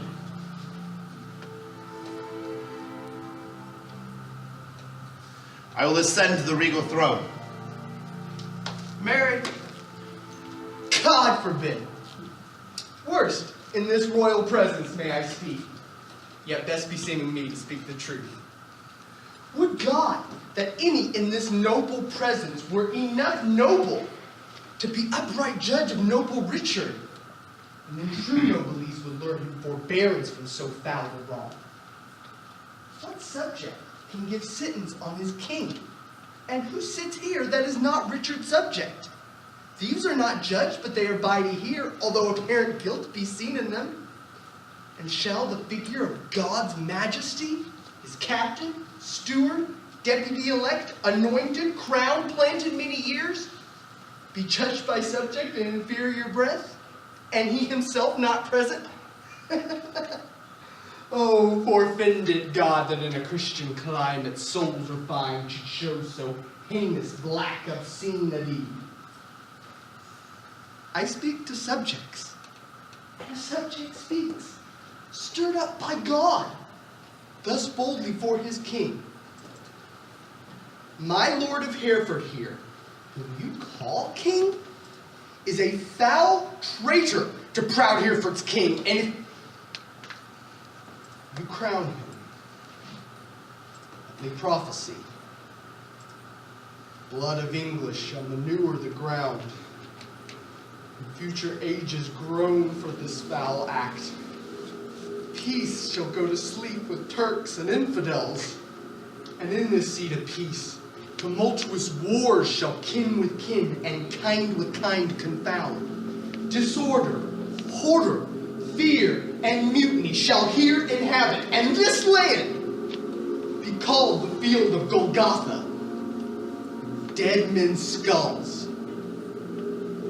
Oh, if you raise this house against this house, it will the woefulest division prove that ever fell upon this cursed earth. Prevent it, resist it, let it not be so. Lest child's children, cry against you woe. Well, have you argued, sir, and for your pains of capital treason we arrest you here. My son Harry Percy being in charge, you see him safely till his day of trial. May it please the lords to grant the common suit. Fetch hither Richard, that on common view he may surrender, and we may proceed without suspicion. I will be his consort. Lords, you that here are under our arrest, prepare your sureties for your days of answer. Little holding are we to your love, but little looked at for your helping hands.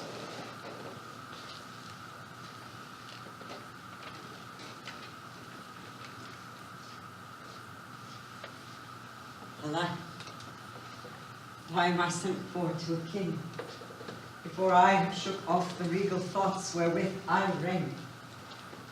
I hardly yet have learned to insinuate, flatter, bow, and bend my knee. Give sorrow leave a while to tutor me to this submission. Yet I well remember the favors of these men. Were they not mine? Did they not sometime cry, all hail, to me? So Judas did to Christ. But he in 12 found truth in all but one. I in 12,000, none. God save the king! Will no man say amen? Am I both priest and clerk? Well then, amen. God save the king, although I be not he. And yet amen, if heaven do think him me. To do what service am I sent for hither? To do that office of thine own free will, which tired majesty did make thee offer. the resignation of thy state and crown, and to Henry Bolingbroke.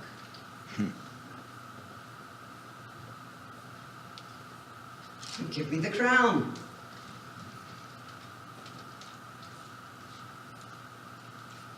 Here, cousin, seize the crown. Here, cousin.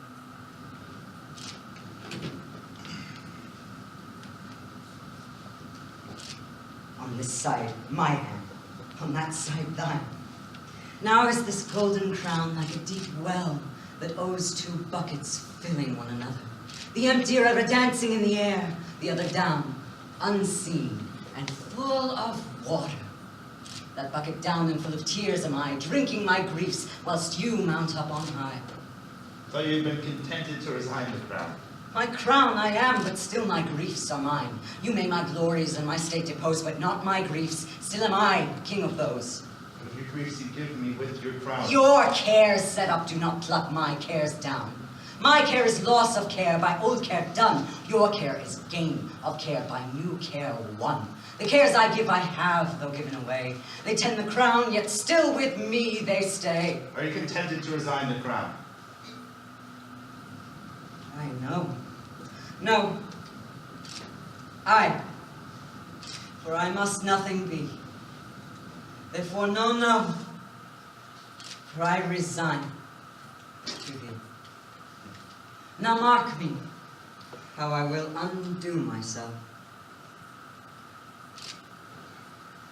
I give this heavy weight from off my head, and this unwieldy scepter from my hand. The pride of kingly sway from out my heart. With mine own tears I wash away my balm. With mine own hands I give away my crown. With mine own tongue deny my sacred state. With mine own breath release all duteous oaths, all pomp and majesty I do forswear. My manners, rents, revenues I forego. My acts, decrees, and statutes I deny.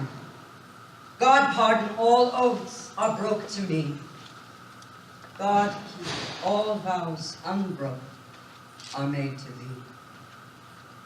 Make me that nothing have, with nothing grieved, and thou with all pleased, that hast all achieved. Long mayest thou live in Richard's seat to sit, and soon lie Richard in an earthy pit. God save King Harry, unkinged Richard says, and sent him many years of sunshine days. What more remains? No more but that you read these grievous crimes and accusations committed by your person and your followers against the state and profit of this land, that by confessing them, the souls of men may deem that you are worthily deposed. Must I do so? And must I ravel out my weaved-up follies, gentle Northumberland? If thy offences were upon record, would it not shame thee in so fair a troop to read a lecture of them? If thou shouldst, there wouldst thou find one heinous article containing the deposing of a king and cracking the strong warrant of an oath marked with a blot, damned in the book of heaven. Nay, all of you that stand and look upon me whilst that my wretchedness doth bait myself, though some of you with Pilate wash your hands, showing an outward pity, yet you Pilates here have delivered me to my sour cross, and water cannot wash away your sin.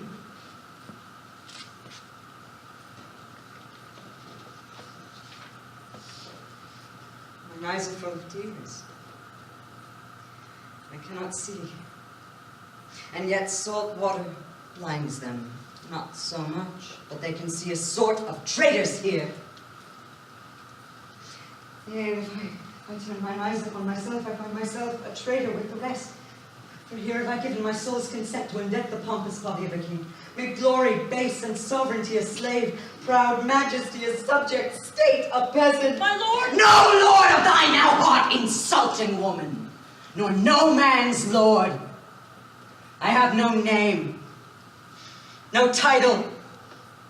No, not that name was given me at the font, but 'tis usurped. Alack the heavy day that I have borne so many winters out, and know not now what name to call myself. Oh, that I were a mockery king of snow, stand before the sun of Bolingbroke, and melt myself away in water drops. Good king, great king, and yet not greatly. And if my word be sterling yet in England, let it command a mirror hither straight, that it may show me what a face I have, since it is bankrupt of his majesty. Go, hither, fetch him a looking glass. Read more of these articles before the glass does come. Be not torments me, or I come to hell! Urge it no more, my good Northumberland. The commons will not then be satisfied. They shall be satisfied. I'll read enough indeed when I do see that very book where all my sins are writ, and that's myself. Give me that glass, and therein will I read.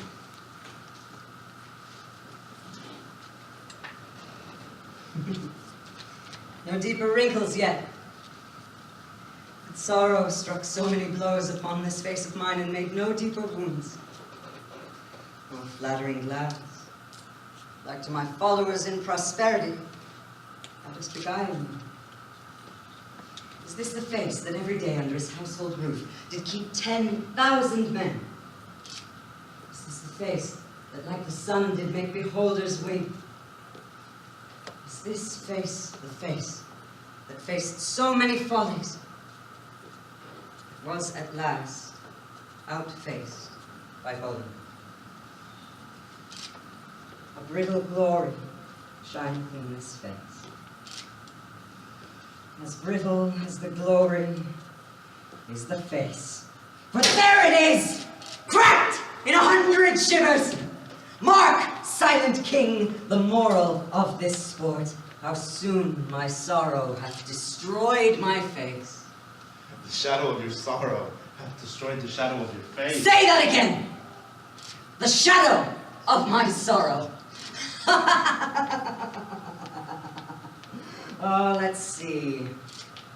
Oh, 'tis very true. My griefs lie all within, and these external manners of lament are merely shadows to the unseen grief that swells with silence in the tortured soul. And I thank thee, king, for thy great bounty, that not only gives me cause to wail, but teaches me the way how to lament the cause. I'll beg one boon, and then be gone and trouble you no more. Shall I obtain it? Name it, fair cousin. Fair cousin, I am greater than a king, for when I was a king my flatterers were then but subjects. Being now a subject, I have a king here to my flatterer. Being so great, I have no need to beg. Yet ask. And shall I have? You shall. Then give me leave to go. Whither? Whither you will, so I were from your sights. Go, some of you convey him to the tower. Oh, good. Convey! Conveyors are you all that rise thus nimbly by a true king's fall!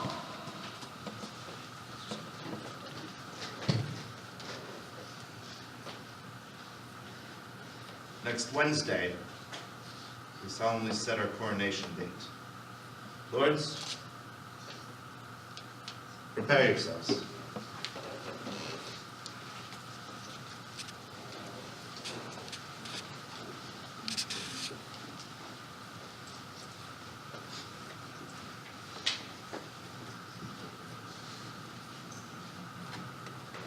A woeful pageant have we here beheld. The woes to come, the children yet unborn shall feel the stave shot to them as thorn. You holy clergymen, is there no plot to rid this realm of this pernicious blot? Before I freely speak my mind herein, you shall not only take the sacrament to bury my intents, also to effect whatever I shall happen to devise. See your brows full of discontent, heart of sorrow, and your eyes of tears. Lord Surrey shall bring you word. I will lay a plot shall show us all a merry day. This is the way to Julius Caesar's power, to whose flint bosom my condemned lord is doomed prisoner by proud Bolingbroke. Here let us rest, if this rebellious earth have any true resting for her true king's queen. But see, or rather do not see my fair rose wither. Yet look up, behold, that you in pity may dissolve to dew, and wash him fresh again with true left tears. Ah, thou the model where old Troy did stand, thou map of honor, thou King Richard's tomb and not King Richard. Why should hard-favored grief be lodged in thee when triumph had become an ill-house guest? Joy not with grief, fair one. Do not so to make my end too sudden. Learn, good soul, to think our former state a happy dream, from which awake the truth of what we are shows us but this. I am sworn brother sweet to grim necessity, and he and I shall keep a league till death. Hide thee to France, and closer thee in some religious house. Our holy lives must win a new world's crown, which our profane hours here have thrown down.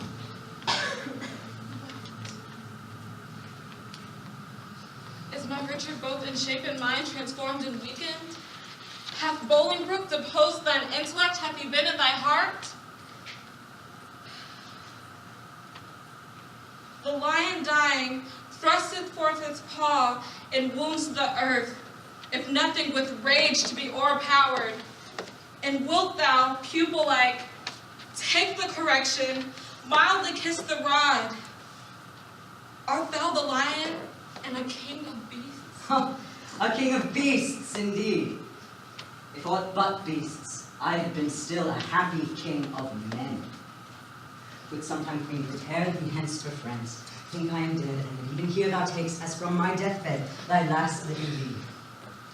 In winter's tedious nights, sit by the fire with good old folks, and let them tell thee tales of woeful ages long ago betide. And ere thou bid good night, to quiet their griefs, tell thou the lamentable tale of me, and send the hearers weeping to their beds. For by the senseless brands will sympathize the heavy accent of thy moving tongue, and stumble on in ashes some coal black for the deposing of a rightful king. My lord, the mind of the winds will change. You must prove Pomfret not into the tower. And madam, there is order came for you. You must, with all swift speed, away to France. Northumberland, thou ladder wherewithal the mounting Bolingbroke ascends my throne. The time shall not be many hours of age more than it is ere foul sin gathering head shall break into corruption. Thou shalt think, though he divide the realm and give thee half, it is too little, helping him to all. He shall think that thou, which knowest the way to plant unrightful kings, wilt know again, being ne'er so little urged another way, to pluck him headlong from the usurped throne. The love of wicked men converts to fear, that fear to hate, and hate turns one or both to worthy danger and deserved death. My guilt be on mine head, and there's an end. Part, for you must part forthwith. Doubly divorced. Villains, you violate a twofold marriage. Twixt my crown and me, and then betwixt me and my married wife. Let me unkiss the oath twixt thee and me. Yet not so, for where the kiss 'twas made. Part us, Northumberland. Out toward the north, where shivering cold and sickness pines the clime. My wife to France. And when set forth in pomp, she came adorned hither like sweet May. Set back, like calamus, shorts of day. Must we be divided? Must we part? Aye, hand from hand, my love, and heart from heart. Banish us both and send a king with me. Thou were much loved, but little policy. Then whither he go, thither let me go. So two together weeping make one whole. Weep thou for me in France, I for thee here. Better far off than near be near the near. Go, count thy ways with sighs, I mine with groans. Twice for one step I'll groan, the way being short, and piece the way up with a heavy heart. Come in wooing sorrow, let's be brief, since wedding it there is such length in grief. One kiss shall stop our mouths, and dumbly part. Thus give I mine, and thus take I thy heart. Give me my own again, for no good part. So take on me and kill thy heart. So now I have my own again be gone. to take it and kill it with a groan. We make war wanton with this fond delay. Once more, adieu. The rest let sorrow say.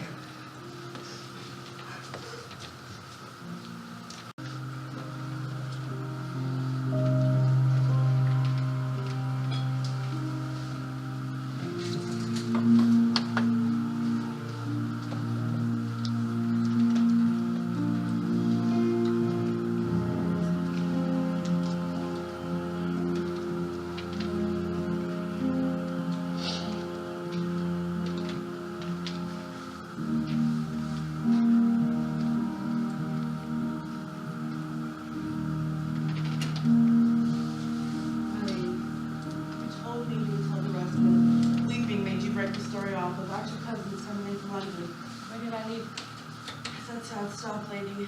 Her rude, misgoverned hands from windows tops threw dust and rubbish on the portrait's head. Then, as I said, the Duke, great Bolingbroke, mounted on his hot and fiery steed, which his aspiring rider did seem to know, whilst all tongues cried, God save thee, Bolingbroke! You would have thought the very windows spake, so many greedy looks of young and old, darting their desiring glances through the casements on his visage, and all the walls and painted imagery seemed to cry at once, Jesu preserve thee, welcome Bolingbroke, whilst he, from one side to the other turning, bareheaded, lower than his proud steed's neck, he spake them thus, I thank you, countrymen. Thus still doing, thus he rode along. Alack, poor Richard, where rode he the whilst?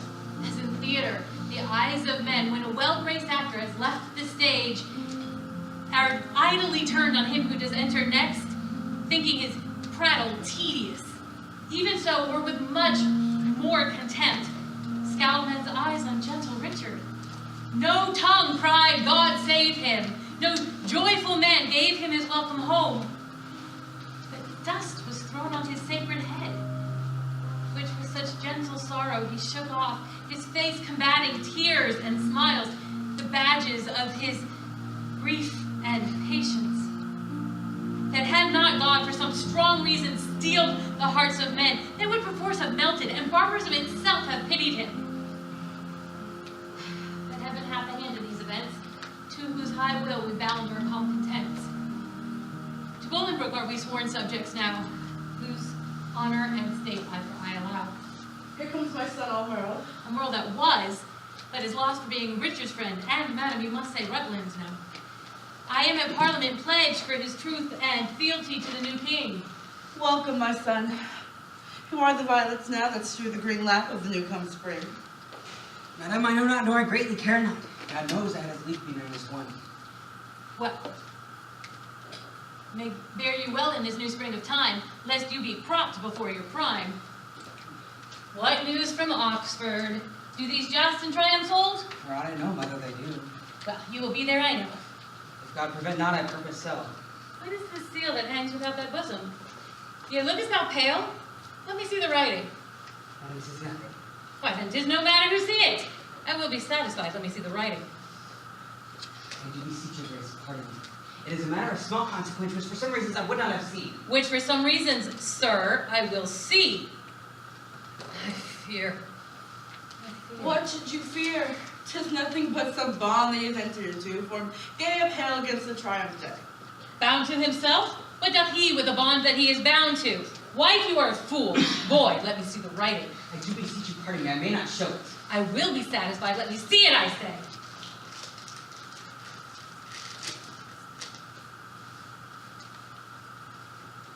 Treason. Foul treason. Villain! Traitor! Slave! What's the matter, lady? God for his mercy! What a treachery here! Ho, who is within? Saddle my horse! Why, what is it? By my life, by mine honor, by my troth, bring me my boots, I will impeach the villain! What is the matter? Peacefulness! I will not peace! Oh, Merle, what is the matter? Good mother, be content. No more than my life must answer. Give me my boots, I will into the king! Strike him on the poor boy that art amazed. Hence, villain, never come more in my sight. Give me my boots. Why, York, what wilt thou do? Wilt thou not hide the trespass of thine own? Have we more sons, or are we like to have? Is not my teeming day drunk up with time, and wilt thou pluck my fair son from mine own age, and rob me of a happy mother's name? Is he not like thee? Is he not thine own? Thou fond, mad woman, wilt thou hide this dark conspiracy? There are some dozen of them have taken the sacrament and set down their hands to kill the king at Oxford. Then he shall be none. We'll keep him here, then what is that to him? Away, mad woman, were he 20 times our son, I would have beat him. Hadst thou groaned for him as I have done, thou wouldst be more pitiful. But now I know thy mind. Thou dost suspect that I have been disloyal to thy bed, and that he is a bastard, not thy son. Sweet York, sweet lady, be not of that mind. He is as like thee as a man may be. He is not like me, nor any of my kin, and yet I love him. Make way, foolish woman! After our will! Mount thee upon her horse, spur post, and get before her to the king ere she do accuse thee. I'll not be long behind. Though I be old, I doubt not but to ride as fast as York, and never will I rise up from the ground till Bolingbroke have pardoned thee. Away, be gone!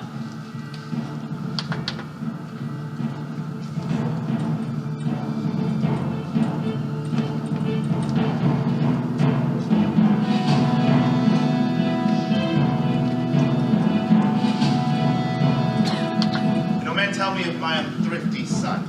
'Tis been full 3 months since I did see him last. If any plague hang over us, 'tis he. I would, my lords, I would, my God, my lords, that he be found. Inquire amongst the taverns in London, which it has been said that he doth daily frequent there with unrestrained loose companions, even which they say that stand in narrow passageways to beat our watch and rob the passengers, while he, young, wanton, and effeminate boy, takes on so high a point of honor as to lead a dissolute crew. My lord, some 2 weeks since last I saw the prince to tell him of these trials held at Oxford. What's at the galley? His answer was, he wouldn't to the stews. And from the commonest creature, pluck a glove and wear it as a favor, and with that unhorse the lustiest challenger. Dissolute as desperate. But through both of these do I see some sparks of hope which elder years may happily bring forth. But who comes here?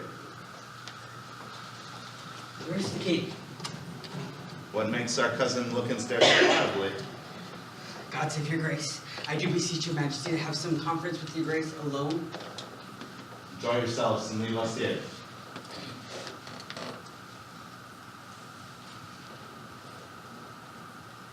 What is the matter with our cousin now? My knees, forever may my knees grow to the earth, my roof cleave to the roof within my mouth, unless a pardon, ere I rise or speak. Intended or committed was this false, if on the first how heinous ere it be, to win thy afterlove I pardon thee. And give me leave, that I might turn the key that no man enter till my tale be done. Have thy desire.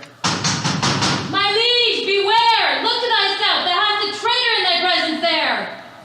Villain, I will make thee safe. Stay thy revengeful hand, thou hast no cause to fear. Open this door, secure, foolhardy king! Shall I for love speak treason to thy face? Open this door before I break it open! What is the matter, noble York? Read this writing, and you shall know the treason that I hate doth forbid me show.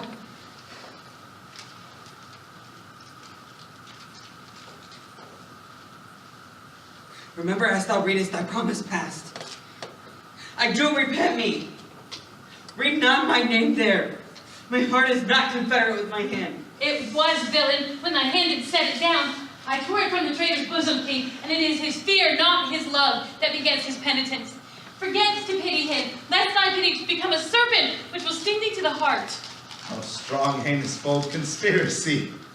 O thou loyal mother to a treacherous son, thou sheer immaculate silver fountain, from whence this stream, through muddy passages, hath held his current and defiled himself. Thy overabundance of good converts to bad. And yet, Thy abundant goodness shall excuse this deadly blot in thy digressing son. Thus my virtue becomes his vice's bawd, and he shall spend mine honor with his shame, as thriftless sons a scraping father's gold. Thou killest me with his life. My honor lives when his dishonor dies, else my shamed life in his dishonor lies. In giving him breath, a traitor lives and a true man's put to death. What ho, my liege, for God's sake let me in! When shrill voice suppliant makes the seeker cry. A woman in thy arms, king, 'tis I. Speak with me, pity me. Open the door, a beggar begs that never begged before. Our scene is altered from a serious thing and is now changed from the king and the beggar. Go, dangerous cousin, let thy mother in. I know she comes to pray for your foul sin. Pardon whomsoever pray, and more sins for this forgiveness prosper may. A festering joint, cut off, the rest rest sound. Let this let alone all the rest confound. O king, believe not this hard-hearted woman. Love loving not itself none other can. Thou unruly woman, what makest thou here? Sweet York, be patient. Hear me, my liege. Rise up, good aunt. Not yet, I thee beseech. Forever will I walk upon my knees, and never see days at the happy seas till thou give joy, until thou bid me joy by parting rather than my transgressing foe. And to my mother's prayers I bid my knee. Both against them both my true joints bended be. Ill mayst thou thrive if thou dost give grace. Pleads she in earnest? Look upon her face, her eyes do drop no tears, her prayers are in jest. Her words come from her mouth, ours from our breast. She prays but faintly and would be denied. We pray with heart and soul and all beside. Her weary joys would greatly rise, I know. Our knees still kneel till to the ground they grow. Her prayers are full of false hypocrisy, ours of true zeal and deep integrity. Our prayers do I pray hers. Then let them have that mercy which true prayer ought to have. Good aunt, stand up. Nay, do not say stand up. Say pardon first, and afterward stand up. I've never longed to hear a word till now. Speak pardon, king, let pity teach thee how. The word is short, but not so short as sweet. No word like pardon for a king's mouth so meet. Say it in French, king. Say, pardonnez-moi. Dost thou teach pardon, pardon to destroy? Ah, my sour lady, my hard-hearted York, that is the word itself against the word. Speak pardon as is current in our land. The chopped French we do not understand. Thy eye begins to speak, set thy tongue there. Or, in thy piteous heart, plant thou thine ear that, hearing how our plaints and prayers do pierce pity, may move thee pardon to rehearse. Good aunt, stand up. I do not sue to stand. Pardon is all the suit I have in hand. I pardon him, as God shall pardon me.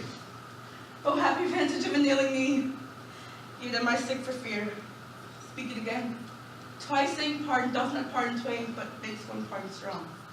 I pardon him with all of my heart. A God on earth thou art.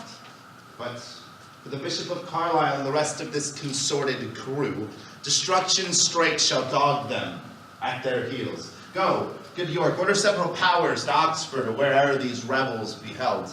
They shall not live in this world, I swear, for I shall have them if I once know where. Goodbye, noble aunt. Cousin, adieu. Thy mother well hath prayed. Prove you true. Come, my old son. I pray God make thee new.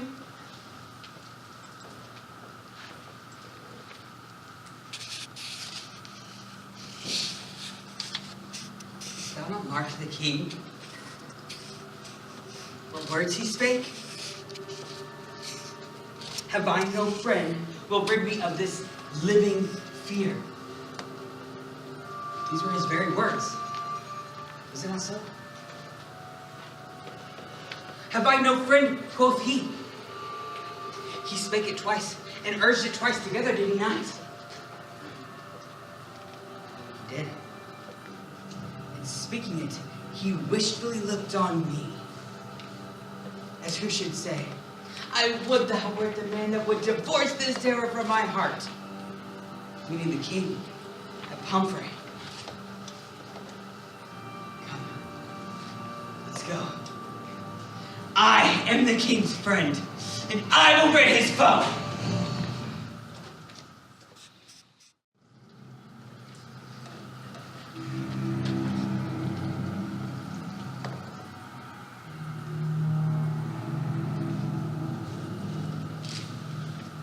I have been studying how I may compare this prison where I live unto the world. For because the world is populous, and here is not a creature but myself, I cannot do it. Yet I'll hammer it out. My brain I'll prove the female to my soul the father, and these two beget a generation of still breeding thoughts.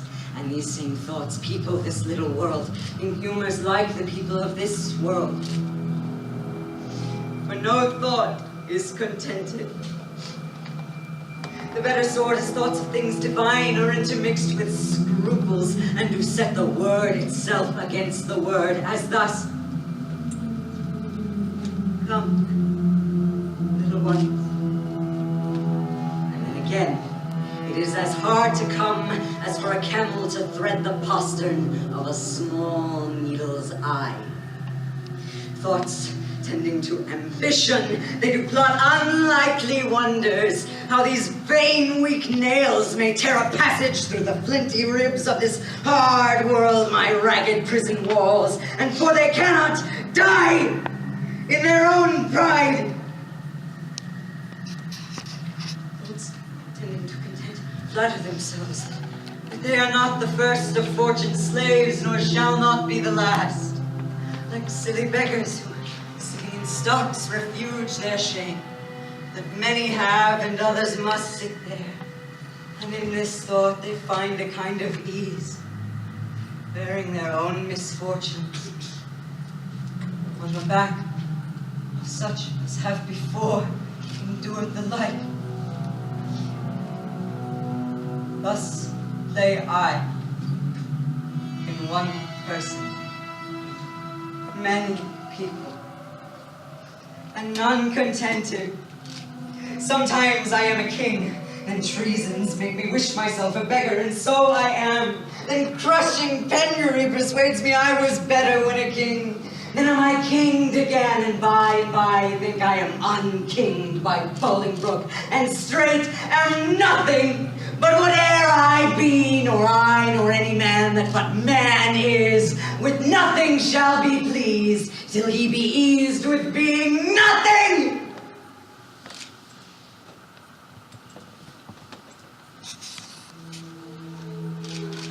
Music do I hear? Keep time! How sour sweet music is when time is broken, no proportion kept. So it is in the music of men's lives.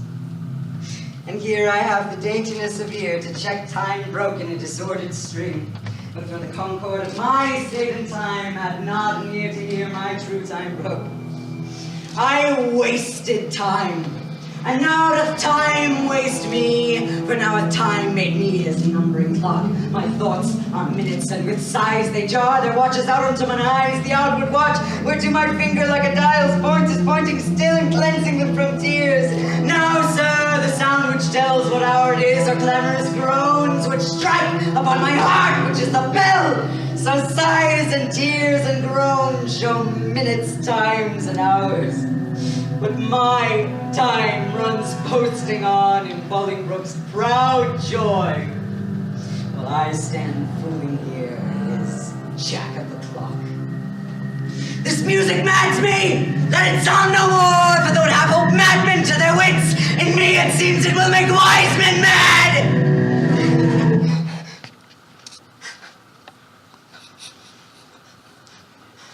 Yet blessing on his heart that gives it me, which is a sign of love. And love to Richard is a strange brooch in this all-hating world. Hail, Royal Prince. Thanks, noble peer. The cheapest of us is 10 groats too dear. What art thou? And how comest thou hither, where no man never comes but that sad dog that brings me food to make misfortune live? I was a poor groom in thy stable, King, when thou wert king. When traveling towards York and having much ado at length, given leave to see my sometime royal master's face. Oh, how it earns my heart to behold in London streets that coronation day, when Bolingbroke rode upon the roan Barbary, that horse that thou so often hast bestrid, the horse that I so carefully have dressed. Rode he on Barbary? Tell me, friend, how went he under him? As though so proudly he disdained to the ground. So proud that Bolingbroke was on his back. A jade hath he bred from my royal hand. This hand hath made him proud with clapping him. Would he not stumble? Would he not fall down, since pride must have a fall, and break the neck of that proud man that did usurp his back?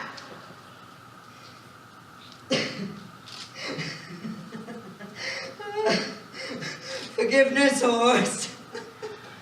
Why do I rail on thee, since thou, created to be awed by man, wast born to bear?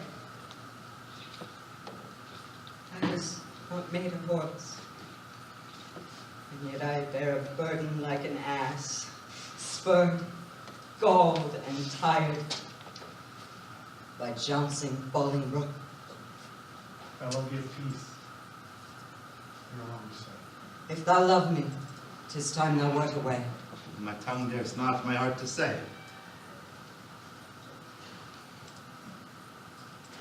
What please you to fail follow my lord too? Taste of it first, as thou art wont to do. My lord, I fear not, for Earl Rutland completely says the contrary. The devil take Henry of Lancaster and thee. Patience is stale, and I am weary of it. Help! Help! Help! What means death in this rude assault? Prevail in thy own hand, yields thy death's instrument.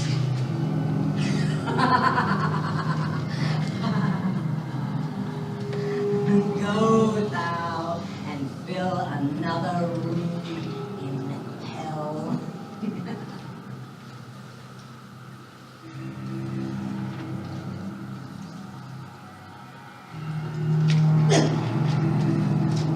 The hand shall burn in never quenching fire that staggers thus my person. Oh, well, thy fierce hand hath with the king's blood stained the king's own land.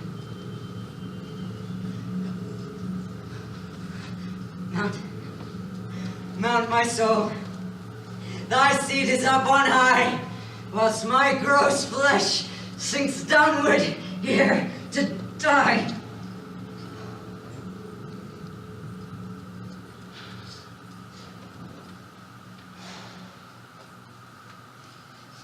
As full of valor as of royal blood.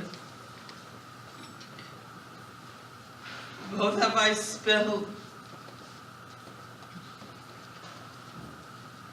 Oh, would the deed were good. For now this devil that told me I did well says this deed is chronicled in hell.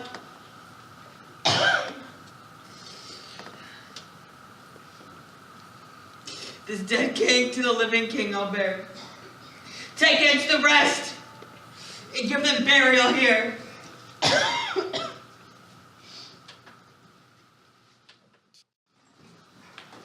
Oh, good madam, what is the news? First to thy sacred state wish I all happiness.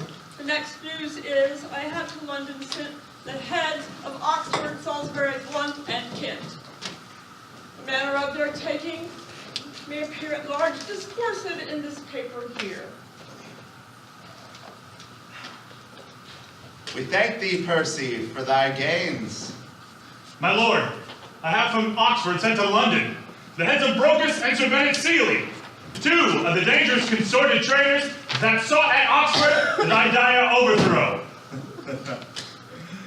Thy pains, gentle Percy, shall not be forgot. Right royal is thy merit, well I wot. But here is Carlisle, living, who will abide thy kingly doom and sentence of his pride. Reverend Carlisle, this is your doom. Go, pick out some secret place, some reverend room, more that thou hast. Enjoy thy life while thou livest in peace, and die free of strife. For thou, mine enemy, hast ever been. High sparks of honor in thee have I seen.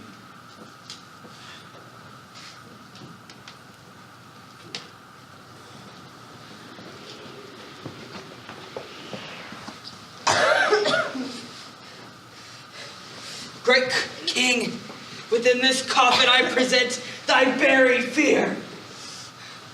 Herein all breathless lies the mightiest of thy greatest enemies, Richard of Bordeaux. By me hither brought. Omro, I have thanked thee not. Thou hast wrought a deed of slander with thy fatal hand upon this land, upon my head and all this famous land. From your mouth, my lord, did I this deed. Is that like poison do not poison need, nor I thee. Oh, I wished him dead. I hate the murderer, love him murdered. Take the guilt of conscience for thy labor, but neither my good word nor my princely favor. Go with Cain, wander through the endless night, and never show thy head by day nor light.